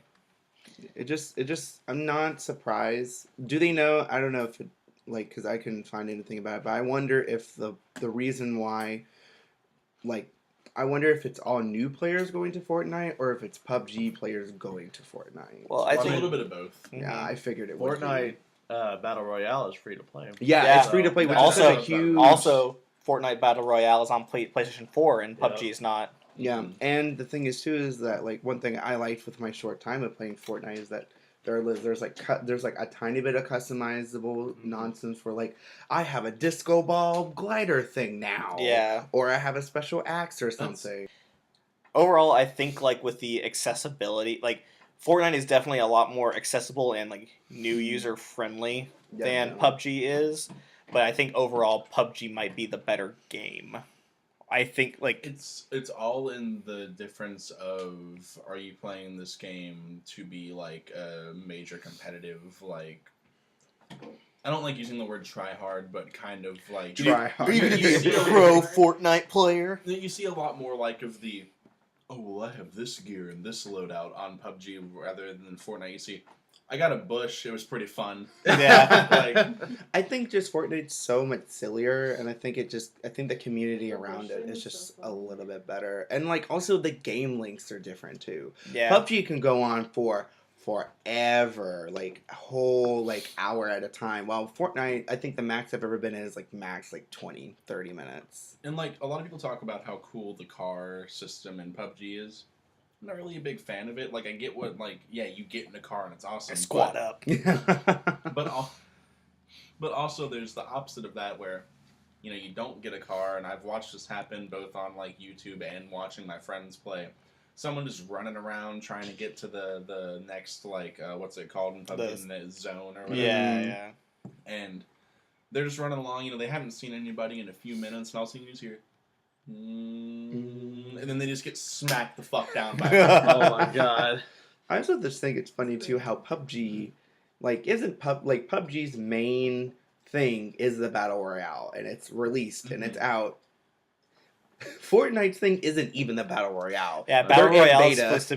supposed to be a side thing. So the fact that they've done well enough that it's matched up with it and surpassed it by a good amount of people kind of shows something I'm about the waiting for development. every other aspect of Fortnite to be garbage, though. Oh no, yeah, you know. I don't like the building aspect in Fortnite, Oh, no. honestly. Some and battle- people like some people use it though in a very creative way. I think. I think it's neat, and I like seeing the creativity with it. But I think I would have been just okay if it wasn't in Fortnite Yeah. at all. Yeah. But it is cool. obviously to- that's like the main gameplay component of like the regular PvE mode of Fortnite though, like the actual like Uh-huh. building of stuff. So Right. if they didn't put that in there, then like there's nothing really separating I them just- from. Yeah, that's another thing I was going to bring up. It kind of like distinctifies Fortnite as Fortnite, the building. Definitely. Right. Yeah. This battle royale like mode though, like this, like the 100 people drop onto an island and this happens, is not going away anytime Oh, soon. no. It No, is and- it is going to be the new cash grab mode because of the it's success it's of kind PUBG. of unfortunate because of PUBG and Fortnite. Like those aren't the first games that delved into this battle Oh, royale. no, not at all. Like H1Z1 does it better than both of them. Yeah. But now you have PUBG and Fortnite kind of heading up the. Did y'all hear what the next game is that's getting a battle royale mode is? No. No. Y'all heard of a game called Paladins? Oh no. no. Are you serious? Yeah. For anybody that doesn't know what Paladins is Poor man's Overwatch. It's Poor poor man's man's Overwatch. Yep. created not a bad created game, by though. the team who did Smite, right? Yeah, it is. Yeah, so High res. they are making And Smite is a phenomenal. Jump onto Smite the is battle fan- royale hype the- train. So fantastic. the funniest part I think is the name of the mode. They straight up call it Paladins Battlegrounds. Like straight up just like going No, for it. Like no. yeah. Just like straight up going for the throat. They're like, yeah, we're gonna beat PUBG No, on this. I I'm like, felt- I mean, Good doesn't luck. Paladins, like, it takes, like, pretty much copies a lot of what It is- Overwatch it has is done, Overwatch. right? Yeah, Yeah, it's so- very a hero-based shooter. And I mean, not they're only pretty is it shameless in hero-based- that. Not only instance. is it like a hero-based shooter, but there's a lot of like similar heroes in Paladins too. Yeah. Very yeah. true. This one's the obvious Reaper knockoff. This one is the obvious fair, Pharah wow. knockoff. To Oh, be wow, fair- there's a big dude with a shield and a hammer in Paladins. I wonder who that was designed. Right. Oh, that's the Paladin. Yeah, to be fair though, High Res used to do that with Smite in regards to League of Legends a lot. Where League of Exactly. Legends would like release a new champion, or whatever they call their people, new champion, and then Smite would release a new god that is almost similar in kit, but has like one or two distinctions. They've gotten But a at lot least- better about that At now. least but- with Smite, though, it's like, okay, well, there's precedent for why this character plays this way because it's based off of like a mythology of like these different like religion bases, It's you know? easier to get into. Yeah, Smite because oh, yeah. of that. 'cause Yeah, it makes exactly. sense. Well, yeah, because it makes sense that like, oh, okay, Mhm. well, this character plays like this because he's Thor. What else is he gonna do? You he's know? gonna throw Like- his hammer and spin around a But lot. then Whereas you with see his Paladin- goofy design. Oh, sorry, I was gonna jump to League of Legends. Go ahead with Paladins. Oh, well, whereas with Paladins, it's like, okay, these are all completely original characters. We're just gonna take these abilities that the Overwatch guys have and put them on our original characters, even though they Original still kind of characters. look They even look similar to like the one of the ones that's the most obvious to me. I think there's a Soldier 76 knockoff that Oh, I think yeah. they have that looks really is close. Is he Soldier 75? Probably. But Like I'm the great value. yeah, the Great Value Soldier 76, Soldier Like- 75. Q versus the guy she tells you not to worry Yeah. about. But I mean, His name is Victor. Victor. Yeah, that looks like you could Oh get my a God. skin of that character for Soldier 76 That's so in similar. Overwatch in a special event. That's so similar. That looks like Strike Commander Morrison or whatever. But I mean, Dad 76. And I was gonna Dad say- 76. and I was gonna say, at least Smite doesn't at least copy character designs, at least, because, like you said, it's all God based. And they've gotten a lot better about it. Like, the newest one that they've released is Cerberus, Mhm. which is definitely. That's kind of cool. Oh no, it's super Oh, cool. absolutely. The two most recent have been Cerberus, and I believe this one named Discordia, which is like the goddess of chaos, which those are two have been my two favorite recently because Discordia looks like this wimpy, like fairy wannabe girl. And she's like, oh, did you want to do a team fight? Here, eat this. And she has this giant ult called the Golden Apple of Chaos. Or something like that. She throws a giant apple, it explodes, and then confuses people. And I'm like, That's beautiful. 10 out of 10. And then Cerberus I is, like that. does what you think he would do. He eats people and like Hell grabs. yeah. It's great. 10 out of 10. The cool thing about Smite though that I really like is like, you know, if you think about mythology, everyone knows like the Greek myths and the Roman myths, but Smite goes so much further than that. Mayans, Incans, Chinese, Norse. Japanese, the Norse, Norse. like it yeah. just goes so far with it, and it's a good way like to No. kind of learn about that in the same It's at the same education. time. Mildly to an extent, Yeah. yeah, it is. It can at least like go, oh hey, this exists. Yeah. Which Yeah, is really exactly. Cool. So. So yeah, I mean, we'll probably keep close an eye. Like, I feel like there's new Fortnite or PUBG news like every week. So it's like it ends up kind of like dominating like my news feed because it's just PUBG was the biggest game of last year. Yeah. Like, but for better or worse, it was probably the biggest game of the last most year. talked about. Definitely. That and Breath of the Wild were Yeah. Oh yeah. But one last thing I wanted to say about Fortnite, one thing that they have going for them is the amount that they interact with their Reddit user base. Yeah. yeah. Like, They listen. I saw it was like a GIF comparison of the original map for Fortnite and the map that's in development Mm-hmm. for the Battle Royale mode, and like all of the suggestions and additions are things that people have put on the Fortnite subreddit. Like, hey, wouldn't it be cool if we had this? And then it shows like where they put it into the new map. Hell yeah. Which is really That's really cool. nice. Yeah, and that's probably what's going to keep giving them that edge above PUBG is how much they respond to their user base. Yeah. I agree. Cool. Well, speaking of Overwatch, the Overwatch Lunar New Year event has started. Oh, really? Yes, Year of the Dog. Year of the Dog. I think they're doing. It's the same game mode that they had last year for the Year of the Rooster, where it's Mhm. like the capture the flag game mode. They added a competitive mode Capture for the it. flag in and- arcade mode. Yeah, it's like a interestingly enough. new map for it too, right? Yeah. They added competitive to it, like what they did with Lucio Ball. Yeah, yeah. That's awesome. Okay. Over 50 new seasonal items for it, including new legendary skins. Oh, Thank man. God. I'm about it. If you haven't seen Genji's skin, change your Oh. life. Boy, that new Genji skins. Like the new legendary skins, most of them are based off of Dogs. Chinese mythology and the constellations. Now, with since we started this new event, you get a free loot box from it. Now, I'm not too sure if you automatically get an epic or a legendary skin, Nope. but right off the bat, I got the legendary Diva skin. Hell Just, yeah. from last year. Yeah, yes. that Genji skin. That is dope That's looking. awesome. And a friend of mine got the Bastion skin from last year, although it That was is an so epic. dope. So I don't know. Maybe the I know the they rates are going up. They changed their system for loot boxes not too terribly long ago. I know it was before Moira came out as a Are character. you talking about the duplicate system? Yeah, they increased the likelihood of you getting things that are not duplicates. Mm-hmm. But if you do get a duplicate, I think they also increase the amount of gold that you Mhm. get for getting a duplicate. So Oh, that that's way nice. you are more likely to be able to purchase something that and get something that you don't already have. So that's really nice. My desktop computer has been basically off since like midterm of last semester. That's why we haven't been playing any Overwatch college together. Yeah, my hard drive shat the bed. Mm. And so I just bought a new hard drive. It's going to be here on Monday. So Ooh. I'm gonna, just in time for me to fix it up for Mardi Gras break and play some Overwatch and Heck yeah. get in on this Train. on this event.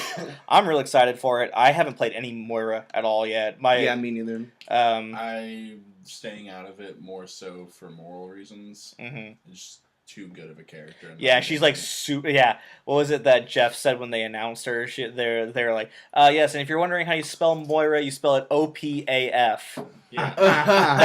That's what the game director of the game said when he announced it. Yeah, if you want to know how to spell it, you spell it OPAF. Oh, do you like having a Zenyatta on your team? Oh, it's okay. You can just have a Moira now. Do you like Yeah. having a Symmetra? It's okay. You can just have a Moira now for that too. Mm-hmm. Fuck. Next story. The creator of a screenshot mod for the game The Division got banned by Ubisoft for life. Oh, What's the deal with that? I read it. It's dumb. It's ridiculous. So this guy, he's a Finnish physics student. I'm really bad at pronouncing his name because it's Finnish. Yeah. So I won't attempt to butcher it here. He is basically the creator of this mod for games called Cinematic Tools, where it basically allows you to get into the game's coding and unhook the camera from your character and move it to wherever you want, control like the day-night cycle, control weather effects, Mhm. everything, so that way you can basically take really cool photographic shots and like time lapses like in the game without it. like Okay. And some of them are gorgeous. Like, Yeah. absolutely stunning. this is like the 23rd game that he's done this for. He like Oh wow. Mhm. Yeah, I noticed he did stuff for like Battlefront 2. he's in it for like Dark Souls 3. Yeah. So the reason why he got banned is like the code, like what he uses to get into the game's coding to get access to the camera is Cheat Engine. Mhm. Cheat Engine lets him get into the coding so that way he can get in there and grab the camera and do whatever he wants with it. And basically he's done it a couple times, found some workarounds to get into it, and Ubisoft was like, hey, we've noticed multiple attempts to kind of basically like hack into our game, so we're just going to ban you for life. You're no longer allowed to play Tom Clancy's The Division. Was Wow. there like a discussion or anything, or like did they give him a chance to explain his case? Or No, it doesn't seem like that he was given a chance to explain his case. He submitted like an appeal to them, but he doesn't know if it'll actually go through. He's like, Right. yeah, he kind of went on the record as being like, I kind of expected a Yeah. ban just because of like the nature of what it is that I'm doing. it's one of those things of any sort of tampering. will- Yeah. Yeah, it said that like you're know, violating your end user license agreement by doing something like that. Right. But for something like this, I don't necessarily think it should warrant in that. I'm hoping the appeal Maybe- will, Maybe like a temporary ban or something, or maybe like or like a no. don't do it again. No. But not like a ban, because the thing is, I think the issue comes from too is him using Cheats Engine, which Division has had a very bad history of cheating and hackers and stuff, Mhm. which they've gotten a lot better about. The Division is a lot better now, but You said a lot of use of cheating, and I just thought about this YouTube video. Someone talking about CS:GO is like the only shooter where if you think someone's hacking, they probably are. So here's an example of one of the screenshots that somebody took, like some of like the Gorgeous. pictures that somebody took while using the cinematic tools. Is this one's one of my favorites. That's like, beautiful. it looks almost real. Like That's gorgeous. yeah, like it's absolutely Um, stunning. let me see. There's- There's some other really good examples in this article. This one. Yeah, that one. I love that one. That's awesome. Oh wow. It's just frustrating too. that. 'Cause it's funny too because he even like mentions in the article that's like, since I've been banned, everyone who uses it, like, use it at your own risk, but make sure you take some good pictures while you're using it before you get banned. That's a really neat. Like I didn't know something like that existed. Right. Yeah. Here, put it up next to the camera so they can. The folks at home. It's just really well done. Like, and the thing is like, I don't really know of a lot of people that are still playing the Division at this point. Like, Yeah. those that are playing it are like very few and far between. I know they put out a big content update Yeah, recently, they just did. Yeah. like within like the last couple of months. few months or That so, might have been what it was that warranted his ban, since Like- they put out something new for it. probably.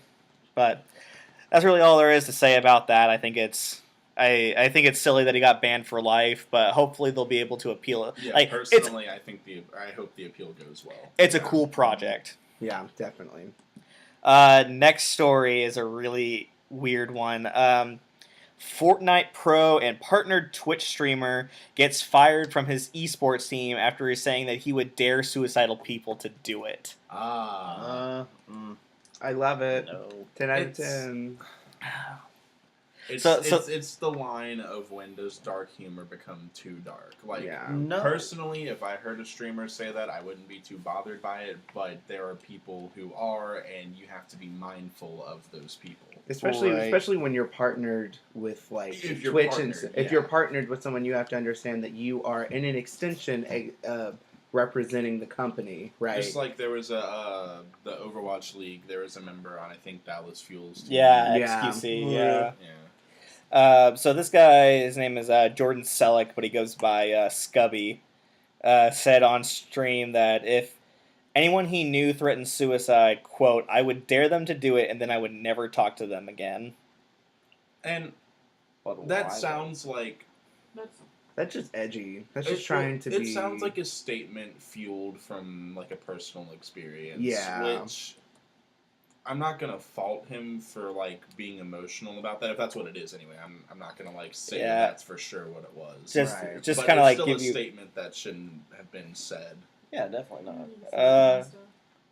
Give a Especially little- when you're a public figure like that. Yeah. I guess the topic came up after another Twitch streamer said that she had been having suicidal thoughts. Mm. That's how the topic got brought up.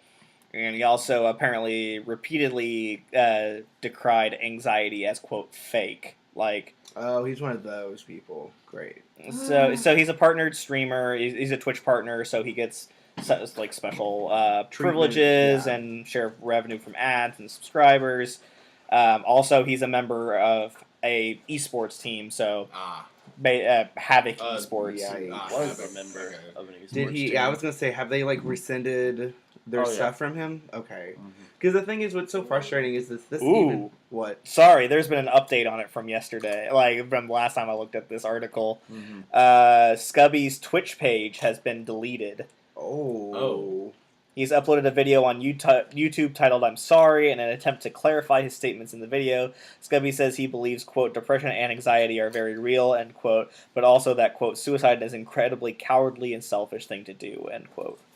That's That's an older mindset. That's a loaded statement. Just because in that, like, okay, we come in this era where depression and anxiety are being more talked about, so more cases of it are coming and becoming more apparent.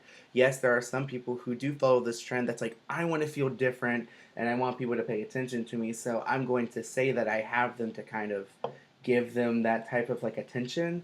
But like, you know, it frustrates me when I see public figures who have large fan bases like Scubby, and then, you know, even going back to like the beginning scandal of this year with like the Logan Paul thing, Yeah. with the Yeah. suicide, which is the first thing I thought of, because it's like you have such a large fan base and you have kids who watch you, They're right? impressionable. They are impressionable kids, and you saying this stuff, like, regardless of what you said afterwards, it's that initial impression of what they get. And you saying, oh, I would tell them to, anxiety isn't real, blah, blah, blah, blah. Like, I don't, like, personally for me, I don't care whether it comes from, like, a personal experience or whether it comes from a personal view. You shouldn't say that regardless. Because, like, you should not encourage that type of behavior or encourage the train of thought that is associated with the Yeah. behavior. Especially with people who are considered like esports pros and people who are playing games like talking about Overwatch League, and you talk about with XQC with the homophobic remark that he made when he got banned and fined. There was another little bit of, it wasn't as much as controversial, but another player, Prophet from London Spitfire, got fined for flipping off the camera. Yeah. He got fined for $1,000 for flipping off the camera for, like, obviously nothing really too offensive about that besides making like an offensive gesture. But it was it's the edgy humor. Yeah. kind of right, thing. exactly. But it wasn't like directed at anybody on screen or like his Yeah. opponents. It was like I'm his 14. no, it Yeah. was seriously just like his teammates made a stupid joke to him backstage, and like those cameras are on each other all the time. So he's flipping off his teammates like later backstage, like making jokes to him, not realizing that the camera was on him Picking at that moment. Well, it's good he didn't get like banned for that. Yeah. Right. Would have.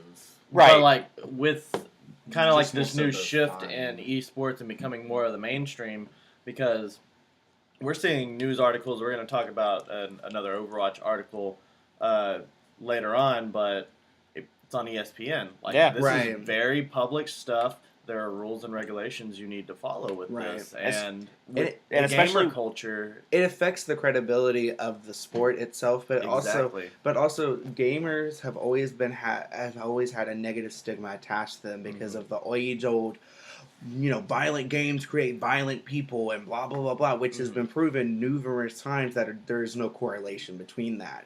And so people like Scubby and like all these esports people who do these things just continually degrade the sport and degrade the whole culture and everything around it, because it just makes us all look bad, right? Yeah. Like if I tell someone that I'm a gamer and maybe they heard about this story, they're gonna be like, oh, so you support people who, whether they, they know it that just I'm. puts the stigma there. Exactly. Like there's a stigma, and we have to continuously fight against it, Or against people like Another this. good example of stigma is coming from stupid people, for lack of a better term. The PewDiePie thing. Yeah. That put a lot of strain on YouTubers, Mhm. like not similar to him, but do like the same like gaming YouTubers basically. Mhm. I don't know. It's just such an awful situation because you don't realize that you're affecting other people as Yeah. well. Right. Yeah, and that's something that I think a lot more of these public gamer figures and just anybody in general need to be more like conscious of. Yeah. I think that just comes Yeah. with age too, though. I think a lot of these younger kids who get kind of put into that haven't really developed the world sense to really think, oh, I'm talking to other people. I have a following that like affects them, but it also affects my colleagues and other people who make money from the same type of industry and profit from it. Mhm. So I think that's kind of a downside of having this type of younger fame. So. Yeah, absolutely. And so he's no longer involved in esports. Yeah, he's been dropped by Havoc Esports, and according to the article from Kotaku that I was reading, his Twitch page has been deleted. He kind of went on to end the second half of the video that he posted to say that he's taking a break from Twitch, but it doesn't necessarily say whether or not that means like he got banned from Twitch or if he's suspended, but you can't go to his Twitch page at this current point in time. Sorry about that. Jackie had to leave to go to her job. Nick, you had a really good question that you were wanting to ask. Yeah, going back to what we were talking about with less than desirable comments about like on Twitch and YouTube and all of that. How do we feel about a redemption process for those individuals? Like, should they be allowed to get their channels back? And what would be the like criteria? How do we feel about that? It's so hard, It is. Yeah. because everybody is human and is allowed to make mistakes and learn from their mistakes. The problem is that you get to people like for example with PewDiePie and like and the comments that he make when PewDiePie said the N-word. Yeah. This wasn't the first time that PewDiePie had some kind of like controversy surrounding him coming around, like saying not a good thing at a even wronger time, this isn't the first time that he's done that, and so I feel like the bar needs to be held higher for people like that who are who don't have a good history of these things to begin with, Right. and then they're even like they keep on making mistakes, like because PewDiePie has been around for long enough to, like, obviously he's going to be the best example to use in this, considering it's gaming, but he's been around long enough to know when he's on a live stream or when he's recording a video that he shouldn't, first of all, he shouldn't be saying that in the first place. Right. But also, especially in public eye. exactly. That's when it... This isn't some person who's still on the up and up and like rising and trying. Right. He is the most subscribed to person on YouTube, and there's no excuse for it at that point. I think too that like I think the most that they can do in forms of redemption is like kind of is apologizing. You know, I don't want people to like. I don't like when people are like, "Oh, you guys just misinterpreted it," or "I meant it this way." You said what you said. You meant it how you say it. Yeah, you own up to it. Yeah, own up to it. Say you did it, and then I think maybe a time off period to where things calm down, and then it's like a suspension period. Kind of like a suspension period, but depending on the extremes, I think it can warrant other forms of action like taking of channels and stuff, but that depends on what. Well, let's talk about, for example, well, I have two examples to bring up. There was, are y'all familiar with the Games Done Quick events? Mm-hmm, yes. Yeah. Average Trey, he's a speedrunner. No, not Average Trey, sorry. 360 Chrism, he's a speedrunner, and he was sitting on the bench at an event, and there's a jab going, so you can't curse at GDQ events or you get banned indefinitely, regardless. Mm-hmm. And he was on the couch, he wasn't speedrunning, but someone was making jokes about Trey, and he goes, "Oh yeah, fuck Trey." He goes, "Oh my god, I'm so sorry." And they ended up giving him, like, a chance to come back. Because of the circumstances. Right. But, like with the example of this, his I didn't watch the video of him apologizing, but the way he recapped it seemed like he did genuinely regret what he said was the issue with Logan Paul. His apology video was... It's so stereotypical of an apology where he got a haircut. It's all like slow-mo, and he's talking about how he's going to, like, you know, advocate for suicide. But the thing is, like, he's not. Exactly. He's still going to make the same content. He's going to do the exact same thing. Yeah, I mean, and the thing is, at the point of it, though, is that, like, he never, like, there's, like, he has shown repeatedly, like, this is just, like, the thing that most people focus on, but he's done shitty stuff regardless. Exactly. Like, he's done shitty stuff continuously throughout his content, right? But the thing is that people will continue watching. His fan base got bigger through his scandal, right? That's actually what I was going to talk about. Was like you said take a break and then kind of give like things to die down and then come back. It's actually been shown in a couple of different cases, even like since this year has started, that when that happens, there's a resurgence. Like it comes back and in fuller force. You have a bigger subscriber count from when you started. Like, and that's where in the issue lies.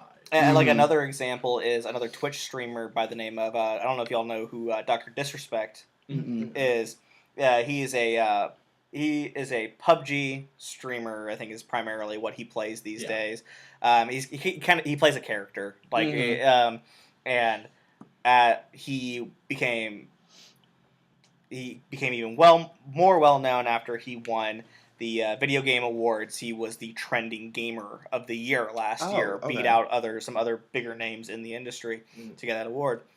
It wasn't long after that, like a couple of weeks after that he announced on his stream that he had been unfaithful to his wife, he had an affair, and was going to be taking time off. Like, this is like non-character, very like himself. Very himself. He was like, I'm gonna take some time off to get things right with my family, everything. Finally came back. His subscriber count, or his viewer count, was ridiculous. Like, it broke Twitch. Twitch went down. Like, he had 400,000 people watching him. Right.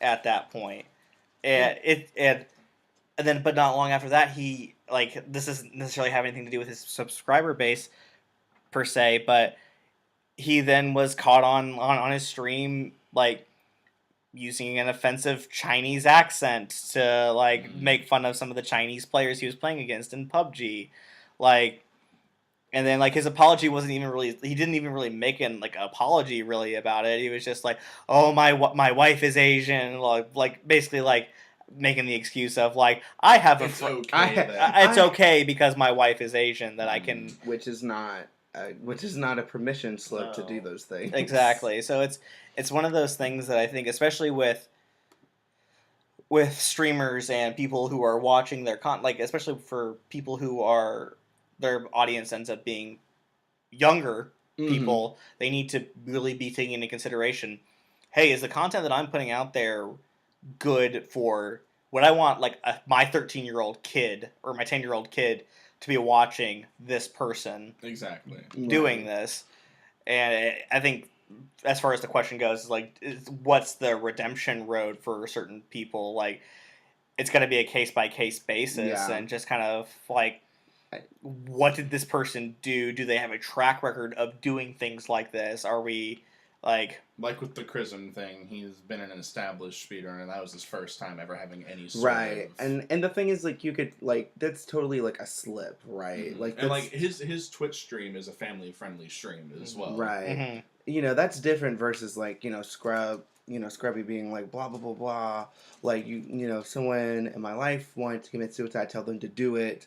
Anxiety isn't real. Or like Logan Paul posting videos of a dead person in a place called the Suicide Like, Forest. it's a controversial topic, Right. and that's not a slip up. You're like consciously doing that. Yeah. You know what you're doing, and you know what you're saying. And the fact, and you're going to make money off of it regardless. Yeah. And so, and I think it's frustrating, and I do think it's definitely a case by case basis because, if we're gonna take Logan Paul, like, his whole stance on things now is really patronizing, especially, like, I feel personally affected just because, like, I do suffer from mental illness, and for me it feels really patronizing because I'm like, I don't need some big muscle-headed dickwad to kind of like go and support, me, right? I don't need that. I want him to genuinely understand and really genuinely evaluate what content he creates and how he affects other people, but that's not going to happen because he makes money. Exactly. So, and I think, I don't know, I've never watched Scrubby and I don't know him, but I'd like to hopefully see him do better than Logan Paul. Yeah, that's what I was mainly getting for with the redemption process. It was like, it feels like, at least on his end, that he could possibly come back from that. Oh yeah, like I said, I think for this specifically, maybe taking some time and letting things kind of blow over, could definitely do him some good.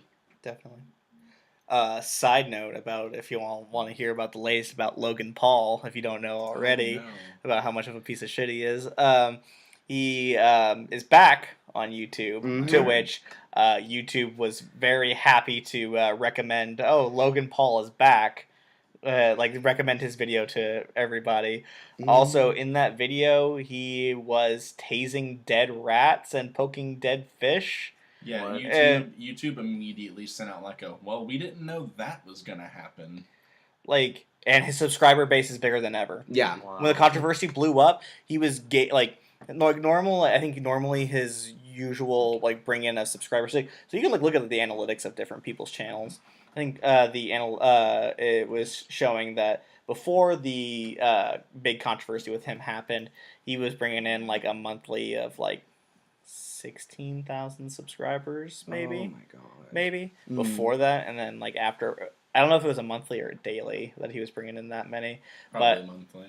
But after it happened, it jumped up to 60,000. Oh my god. After it happened, I don't understand that. For anyone that knows me knows I enjoy edgy humor sometimes, but on that's just That's tasteless. It's not. Yeah. Yeah, that's a level that you should not go past, and for people to subscribe to him because of that doesn't make sense to me. Right. Anyway, I hope that Scubby is able to figure out what he needs to get back on track, and so that way, if this is a mistake, it's a mistake, and let it be that one time, so that way he can get back and do what it is that he wants to do. And just do better. Yeah. Next story, a little bit more lighthearted esports news. Looks like we might be seeing the first female Overwatch League player. Hell yeah! Thank God. Yeah. Her name is Geguri. That's the name that she goes by. She is a South Korean off-tank player. Okay. She's also 17 years old. Hell yeah. Is she that one that was like the diva player that was a big deal on the? I think she plays mostly Diva and Zarya, I believe is what she plays. It's being talked about that she's getting signed by the Shanghai Dragons. Hell yeah. Oh, dude, awesome. Shanghai they're like the Cleveland Browns of the Overwatch League right now, though. They're completely winless. Really? Yeah. I kept up with Overwatch League a good bit in the beginning of it. Like, I watched probably most of the games, and then I've kind of fallen out of it a little bit. I've been keeping up with it a bit, mostly because I do this. Oh. But a lot of most of who I've been following are just basically like.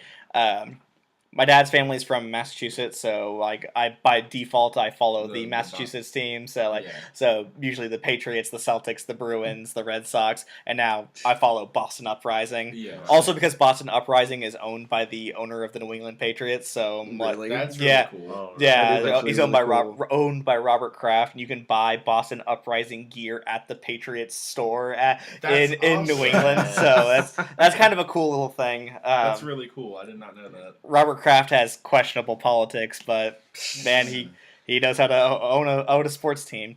But also, I grew up in like the DFW Metroplex, so I also follow like Dallas Fuel just because might as well. Yeah.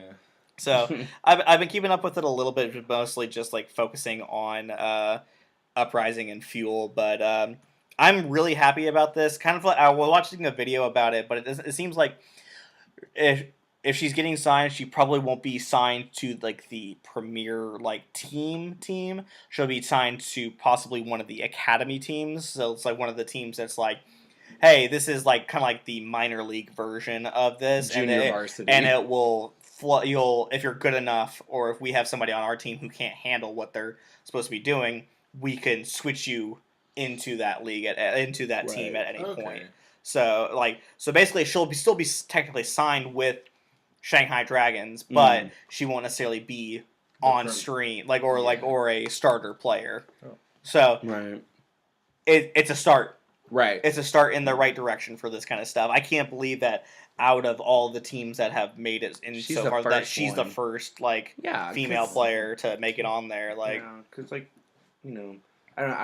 I'm always for women getting into esports because like it's gaming in general. It's just a very male dominated culture, Yeah. Definitely. right? And so I think the more women that get into it, the better it will be for all of us. Plus, there are like women play games too all the time. Like Jackie, absolutely. like very own Jackie. Like I don't know.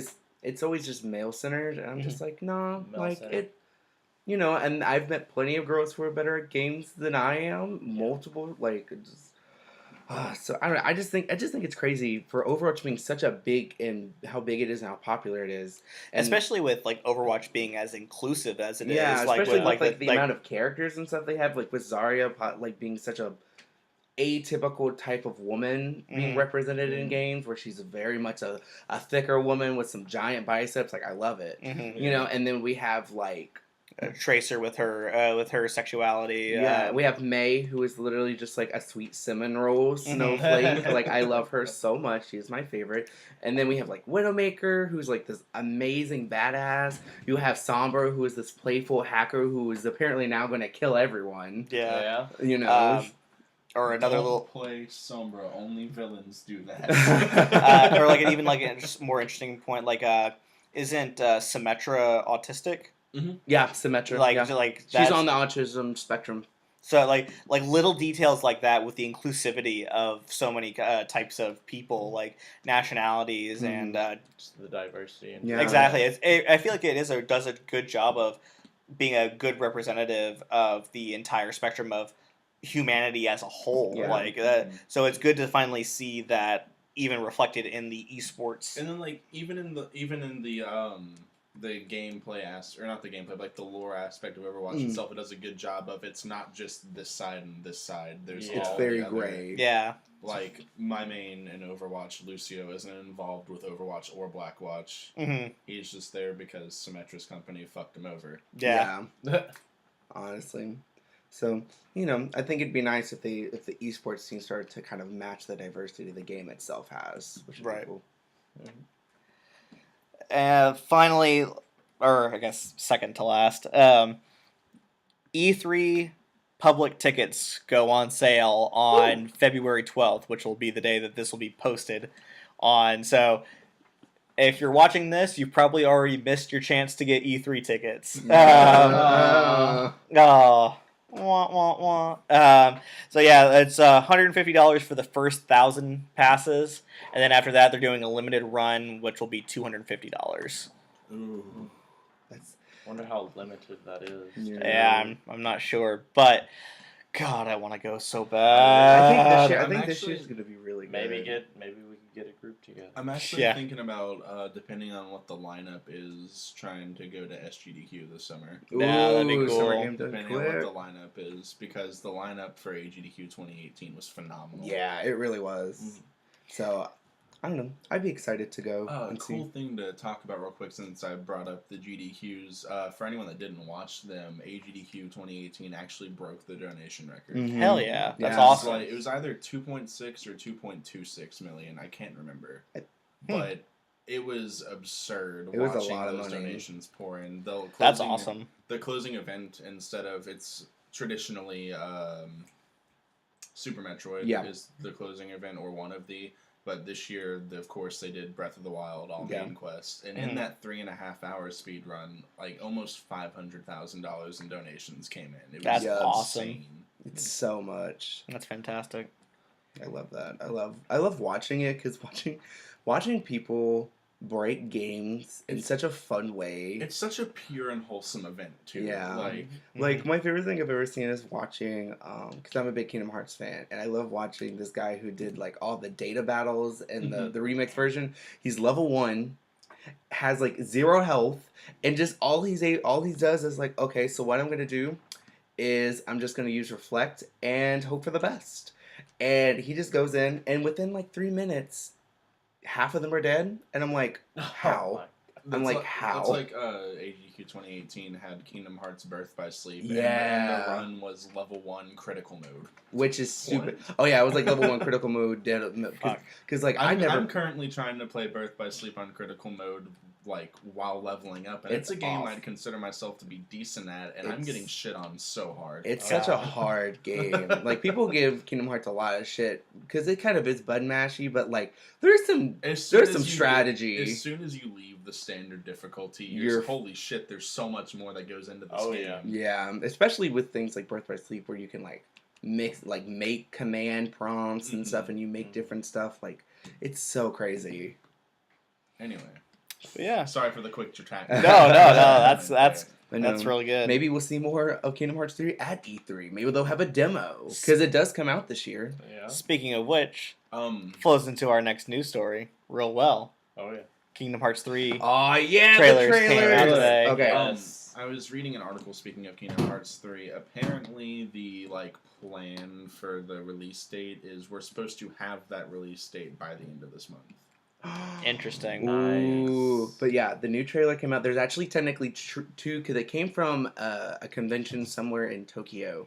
It's I I think. think it's their the yearly, is it the D23? D23, yeah, Yeah, And- Disney. It's like a Disney convention. yeah, and basically what it shows is there's one that's Utada Hikaru's does the new theme for Kingdom Hearts 3. It's called the Japanese version is called Vow or Oath, but then there's like another the English version has a longer name, but it's like Don't Look at Me or don't something like that. I don't really remember, Mm. but it's weird. It's a little weird. Mildly to moderately edgy. Yeah, but I mean, but you know, So, how the they are. traditional The Kingdom traditional, Hearts. yeah. But it's cool. The little video they have with it is interesting. But my main focus was on the actual like 3 to 5 minute actual trailer. Yeah. Where It's literally it so opens. impressive. Yeah, it opens with Sora, Donald, and Goofy kind of going into what I am assuming is the Tangled world, Mhm. like the Tangled Yeah. Disney World, and Marluxia comes out, or Marluxia, whoever, Marluixia, whatever.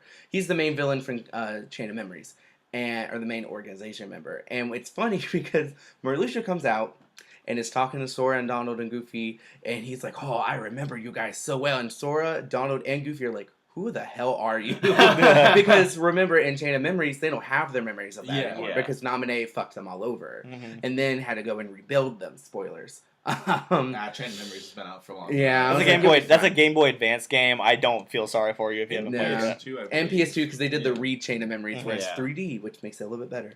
But A a lot lot better. better. The big bodies, fuck them. So they do that scene, and you're like, okay, so Marluxia is back, which is kind of crazy because he's been dead. So it proves that once again that Xehanort is getting back some of the older organization members, Mhm. or he went back in time because now time travel is now a thing in this game. Yay. So he got back and got Marluxia to come back. So whichever. Then it showcases the Toy Story world again, where it's like Woody having Japanese words come out of his Yeah. mouth. Which There's is the most there is nothing more unsettling. jarring in my entire life than watching Woody, who looks like he normally does in like Toy Yeah, Story. just looked like someone took a clip out of Toy Story and Yep. upscaled Oh, it. yeah. Yeah, and then Japanese words Words coming are out of his coming mouth. out of his mouth, and I'm just like, what is I happening? no, Yeah. I don't like Where's this. Tom Hanks? Right? And so that You are a toy. And so that happens, and there's a little interaction between young Xehanort and Sora when they're like fighting, but the main Mhm. focus is the Monsters Monsters, Inc. Inc. world. world. Yeah, it's Which- finally been confirmed that Confirmed. Monsters Inc. is a level on Kingdom Hearts 'Cause 3. up until now, it had been allegedly. A A rumor. rumor, So with that, just because I can't remember, has there ever been a Pixar world in No. Kingdom Hearts? I don't think so. Nope. Nope. Now Now they've got 3. Yeah, they have Yeah. In this 3. one. Yeah. Yeah, which is really cool because I think Monsters Incorporated is such a fun world. Because they got Monsters Inc., Toy Story, and Big Hero Hero 6. Big Hero 6. I haven't been keeping up a whole lot with KH3 news. It's not because I'm not interested. I'm just trying to keep myself somewhat blind. But Same. Now, Right. now I guess I kind of want to know what all worlds have been confirmed. They've for- had Tangled. Tangled, Olympia, Okay. Twilight Town. Toy Story, Toy of Story. course. Monsters Inc. Monsters Inc. I'm trying to think. They haven't really confirmed. I think they've been more focused on showing newer worlds than showing worlds. that are gonna be That's there. more so what I Oh, was and- going But for. even those, they've been very like hush Different. hush about. Yeah, like, they've been very like Okay, you cool. know, because they've even because I think what's interesting is that they are definitely taking comments from the community. Like when they first showcased Kingdom Hearts 3's game and showing the engine and the way that Disney characters and then the Kingdom Hearts characters looked, it was very weird. It was Very yeah. Disney characters looked very gross and looked Yeah. very uncomfortable. And now they've really It really worked. looks polished. It looks very For good. example, take a look at Jack Sparrow in Kingdom Oh Hearts my 2. Yeah. God. Let's not. Let's take a look. not look at him. It's so jarring, the distinct aesthetic difference. Is Kingdom Hearts 3 supposed to be the last game? in Yes, it's Yes. supposed to be like the The finale. last for at least, I think, Sora's Sora's story. storyline. because I'm fine with that. oh, no, yeah. honestly. and like what's interesting too is that like they the one thing they've also been showing is that we're bringing the movement system back from Dream Drop. God bless. That was Thank- fun as hell. So fun. My only regret for Dream Drop Distance is that it wasn't long. Yeah, it was very I finished short. that a lot sooner than I expected. Dream Drop Distance, are we okay with talking about plot details? Yeah, go for it. I haven't I- really played it, but I'm realizing now that I have not played a Kingdom Hearts game since the second one. Well, And that was like when it came out originally. So, we like, need to get I'll this s- guy I'll the say that- remixes. I'll say this vaguely that I'm really excited to see what Kingdom Hearts 3 does with what Dream Drop Distance showed with Axel. At the yeah, end. seriously, I'm because really intrigued for that, and I hope Or- it's. yeah, Axel. Yeah. But I think it's interesting too because we also see in the trailers that Riku's sword is broke. Riku's keyblade is cut in half. yeah. And he leaves it in the world of darkness for his other me, which who is that? Who knows? There has not been we've never been shown a nobody of Riku. We've never shown any form of Riku. The only thing we've ever seen is the Ansem form of Riku from Kingdom Hearts 2 when he let the darkness take over him. But that's Yeah. still him. It's not like an other form of him, Mhm. right? So I'm interested to see who that is. There's I need to play through let's- these games again. yeah. Let's Yeah. talk about how in the Kingdom Hearts 3 trailer that hat tip to Birth by Sleep. I really hope they Yes. finally Mhm. tie all of that in. Yeah, with the ending. Do we want? I was like, it's in the trailer. If it's let's not expand past the trailer. Yeah, but with Vanitas coming in at the end and showing up, which is kind of a big shocker because, Birth by Sleep happened.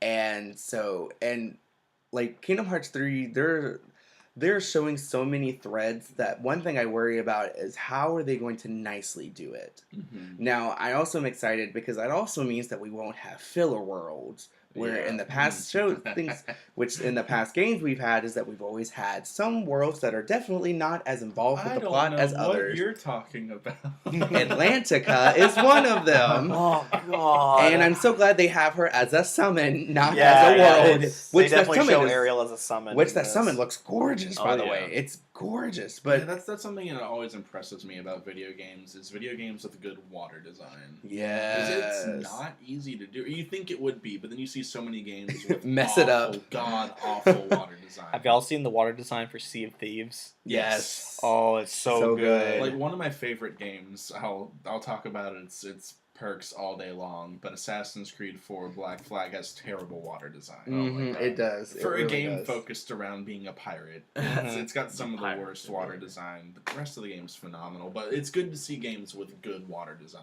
Right. Like, Bethesda even went out of their way whenever they're making Skyrim Special Edition. They went out of their way to emphasize the improvements to the water design. And it looks great. It's phenomenal. So I would like Elder Scrolls 6 instead, but, Yeah. look. They're gonna milk That's gonna be a bit- every little This cent cent. out of Skyrim. How many more consoles am I going to play Skyrim on? I won't stop until I can play Skyrim in one of those smart fridges. Look, I love that, like, I'm making fun of this, but I own Zelda Ocarina of Time and Majora's Mask on, like, 5 consoles. Yeah. So Skyrim so- is someone's Legend of Zelda Yeah, somewhere. like, I own Ocarina of Time and Majora's Mask on 64, GameCube, Wii and Wii U Virtual Console. I mean, and I won't lie. 3DS. I've probably put like a good 300 plus hours into Skyrim Yeah. on the 360, but like the thought of like starting again on it, I'm just like, No. Exactly. I can't. Right. I can't. My time with Skyrim is over. What like, if Bethesda introduced, like, a save transferring Ooh. system? That would be interesting. That'd be shooketh. okay, I'm back in. But no, Gets so up, goes to your room, comes back out with your Dragonborn on. no, yeah. You listening? Refer to me only as Dovahkiin from now on. Yes.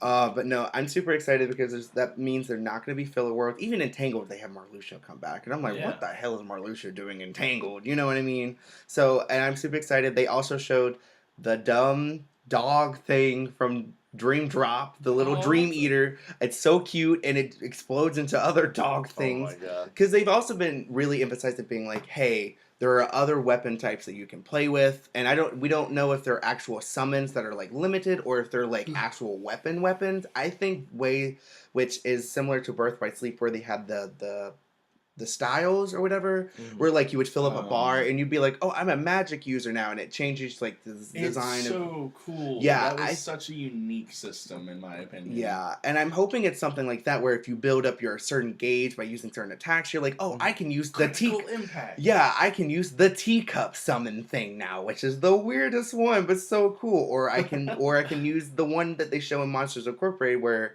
it's like a hammer. The keyblade goes into a door, and then it turns into like these two claws or Mhm. whatever.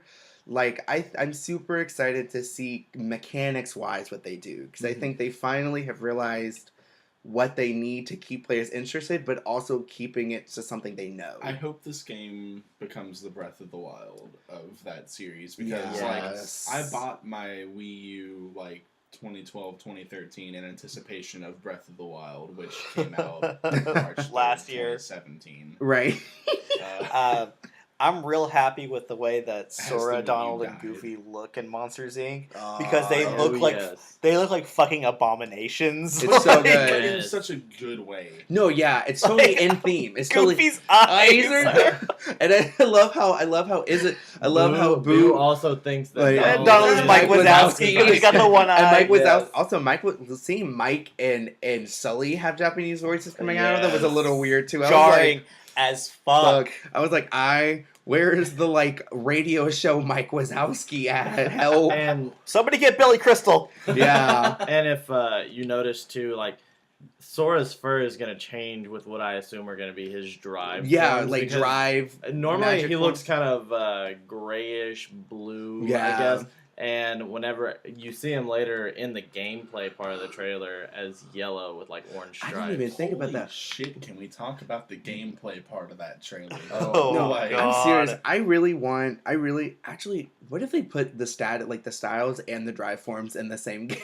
Man. Sora will be so strong, as he Um, should be, which is stupid. exactly. I'm tired of playing. restarting I'm of tired of Sora's playing. progression. I'm tired of playing Samus Aran versions of Sora, where suddenly he's like at the end of each game, he's like, I can fight with Riku on the back of a thing against a giant dragon. Then the next game being like, oh my god, the little shadows are so hard. I'm Yeah. gonna die. No. I now, beat the shit out of Sephiroth once, but oh my god, that shadow. Now, to be fair, I guess Kingdom Hearts 3 kind of has a reason for Sora to be like that now. Spoilers from Dream Drop, but it's so frustrating for the other games, but now we have a reason to do it. But there's Mhm. also one key point, and have any of you played 2.9 with Aqua's No. Adventure? Well, No. but it's I'm not going to talk about Aqua's story. I'm Okay. talking about back cover. Talk about There's whatever. yeah, Aqua's story is interesting to say the least, and it's a little rough, but it's a good tech demo for Kingdom Hearts 3 though. Oh, yeah. It looks gorgeous and plays great, but the back cover, which is like the backstory of the actual Keyblades and the assumption of where they come from, or it comes from Keyblade Kai, which is the mobile game. At the very end, there is this character named what's his name, like Lulu or whatever. He's basically another black hooded figure, and Oh, the great. Another black hooded figure. and the Master of Masters, who is like the master of Keyblades at this point, tells this other Lulu to go with this black box, and this black box is like apparently was told not to open it.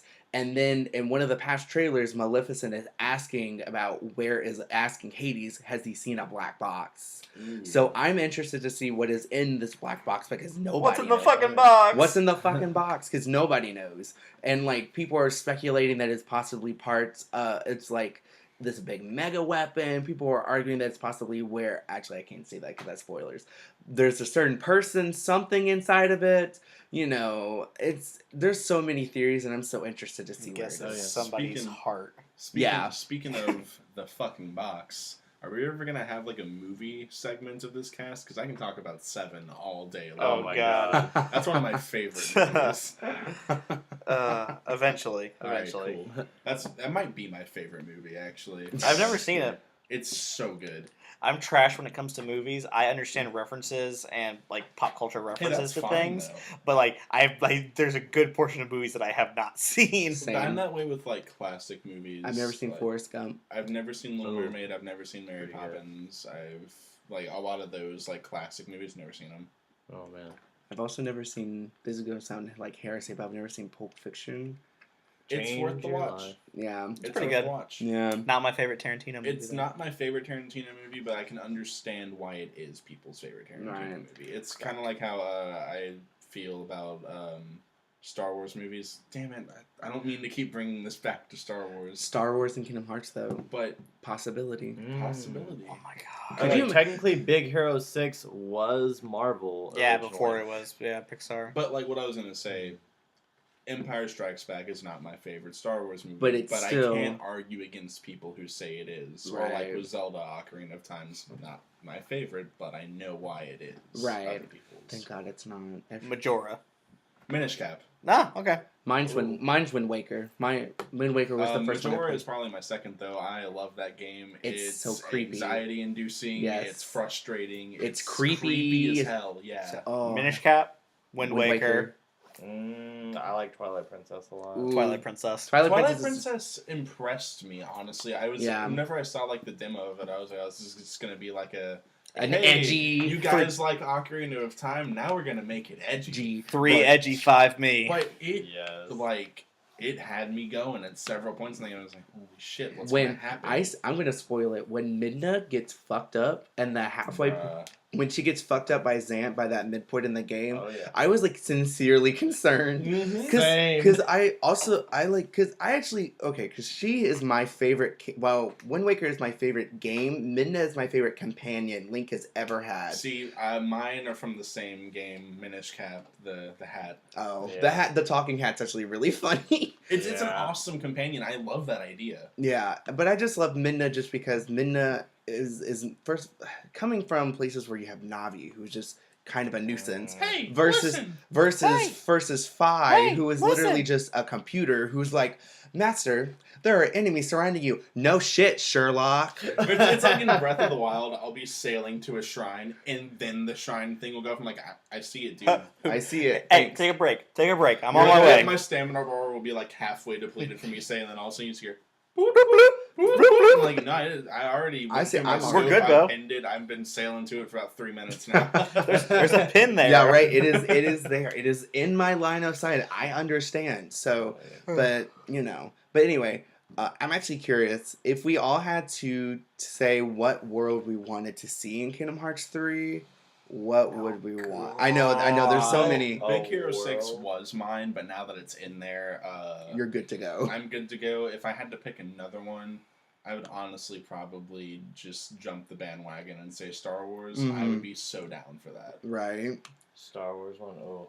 Now, and- I can't. But because it could also be done very interesting. Oh no, yeah. Could you imagine giant Starfleet Heartless, Or like the TIE Fighter Heartless, Bringing back the gummy ship. Sith Heartless? Yeah. Gummy X-Wing. Oh. All right. Well, thank you for tuning in. Square Enix, call us. Call us. We have ideas. We're making your game. No, wait. Could you imagine getting a Well, lightsaber based? they're finally making the game. We can let them do it. Oh, but no, like lightsaber keyblade, Or like a force-based support ability. Oh, Like a or like a Unnutted. like a finisher where it's just an AoE like force lightning. that would be so cool. I'm so about this. I would choose, and this is another like pretty stereotypical one. I would like to see one that is set in New York City and it's with Marvel superheroes. I'm about it. Yeah. That'd be like also really it also cool. helps because Square Enix has some of the rights to Marvel superhero games. Mhm. They have some Marvel superhero games coming out. It'd be real neat to With see Sora and Spider-Man. That would be like cool. Right. Just That get would be awesome. a Spider-Man Down. summon where he like swings across the Oh. like screen and like spins up a whole bunch of people, and then he can like force punch. Like I don't know why my default was Hadouken. Like, just Kamehameha. Ooh. just fucking send a Hadouken through like all the. Go Web Go. Go Web Go.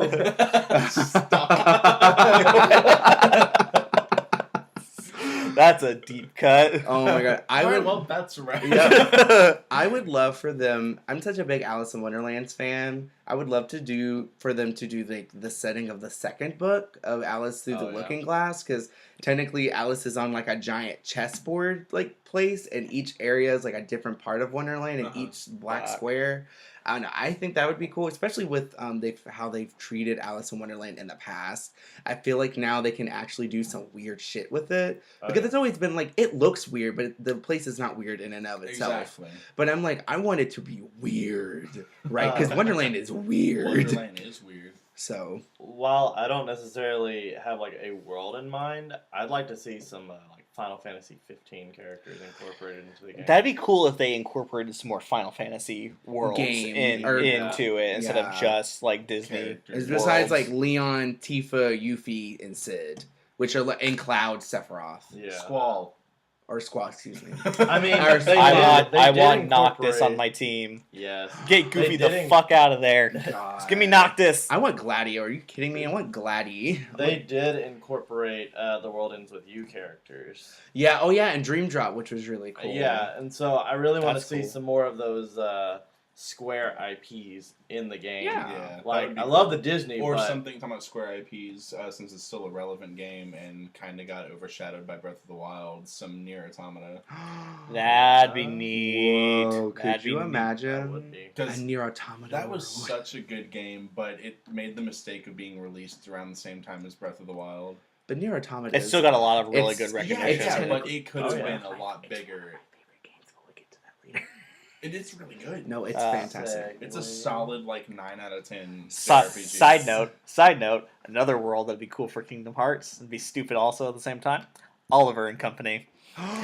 Can you? They could be dogs again. Yes, they'd be dogs. They could be The animals. Aristocats. Yes. Yes. That could be a fun time. I'm here for it. Or we can make everyone cry with the Fox and the Hound world. Oh my god. You have to choose Donald or Goofy. Goofy. Which one gets put down? No. Goofy. Yeah. Donald heals me. Goofy does nothing. Donald heals heals you? Nice. Yeah. Jealous. Look, That might be Donald a heals good. me That might be a so- good podcast title. Donald Heals heals you. we talk about mechanics that should work but don't. Donald, you're like low on health and Donald's full health, and he's like, yeah, Kira on myself. And you're like, Things that what? should work, but they don't. What is The Last Guardian? Oh. All right. What, So, Segue. what is EA? What is the most anticipated yet most disappointing game?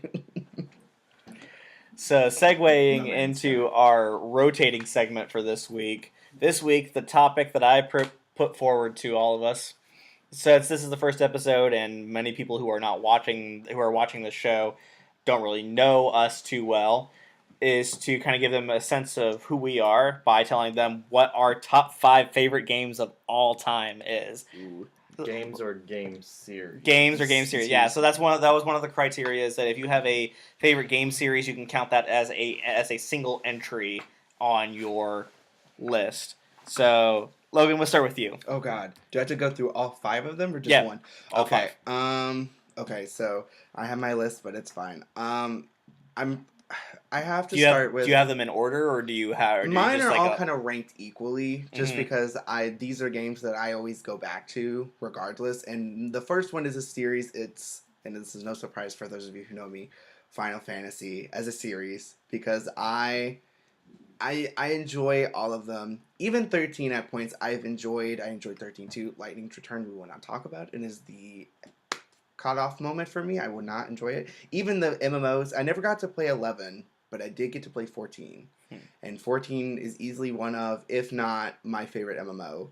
Not just from the aesthetic and from the fact that it's Final Fantasy, but it's just really fun. And the story's cool. And like, for MMOs to really get me, I have to have an engaging story. Mhm. And you have 15, which is such a, it's gotten a lot better. And it's so silly now that they have this Assassin's Creed nonsense thing that I'm Right. like, what is happening?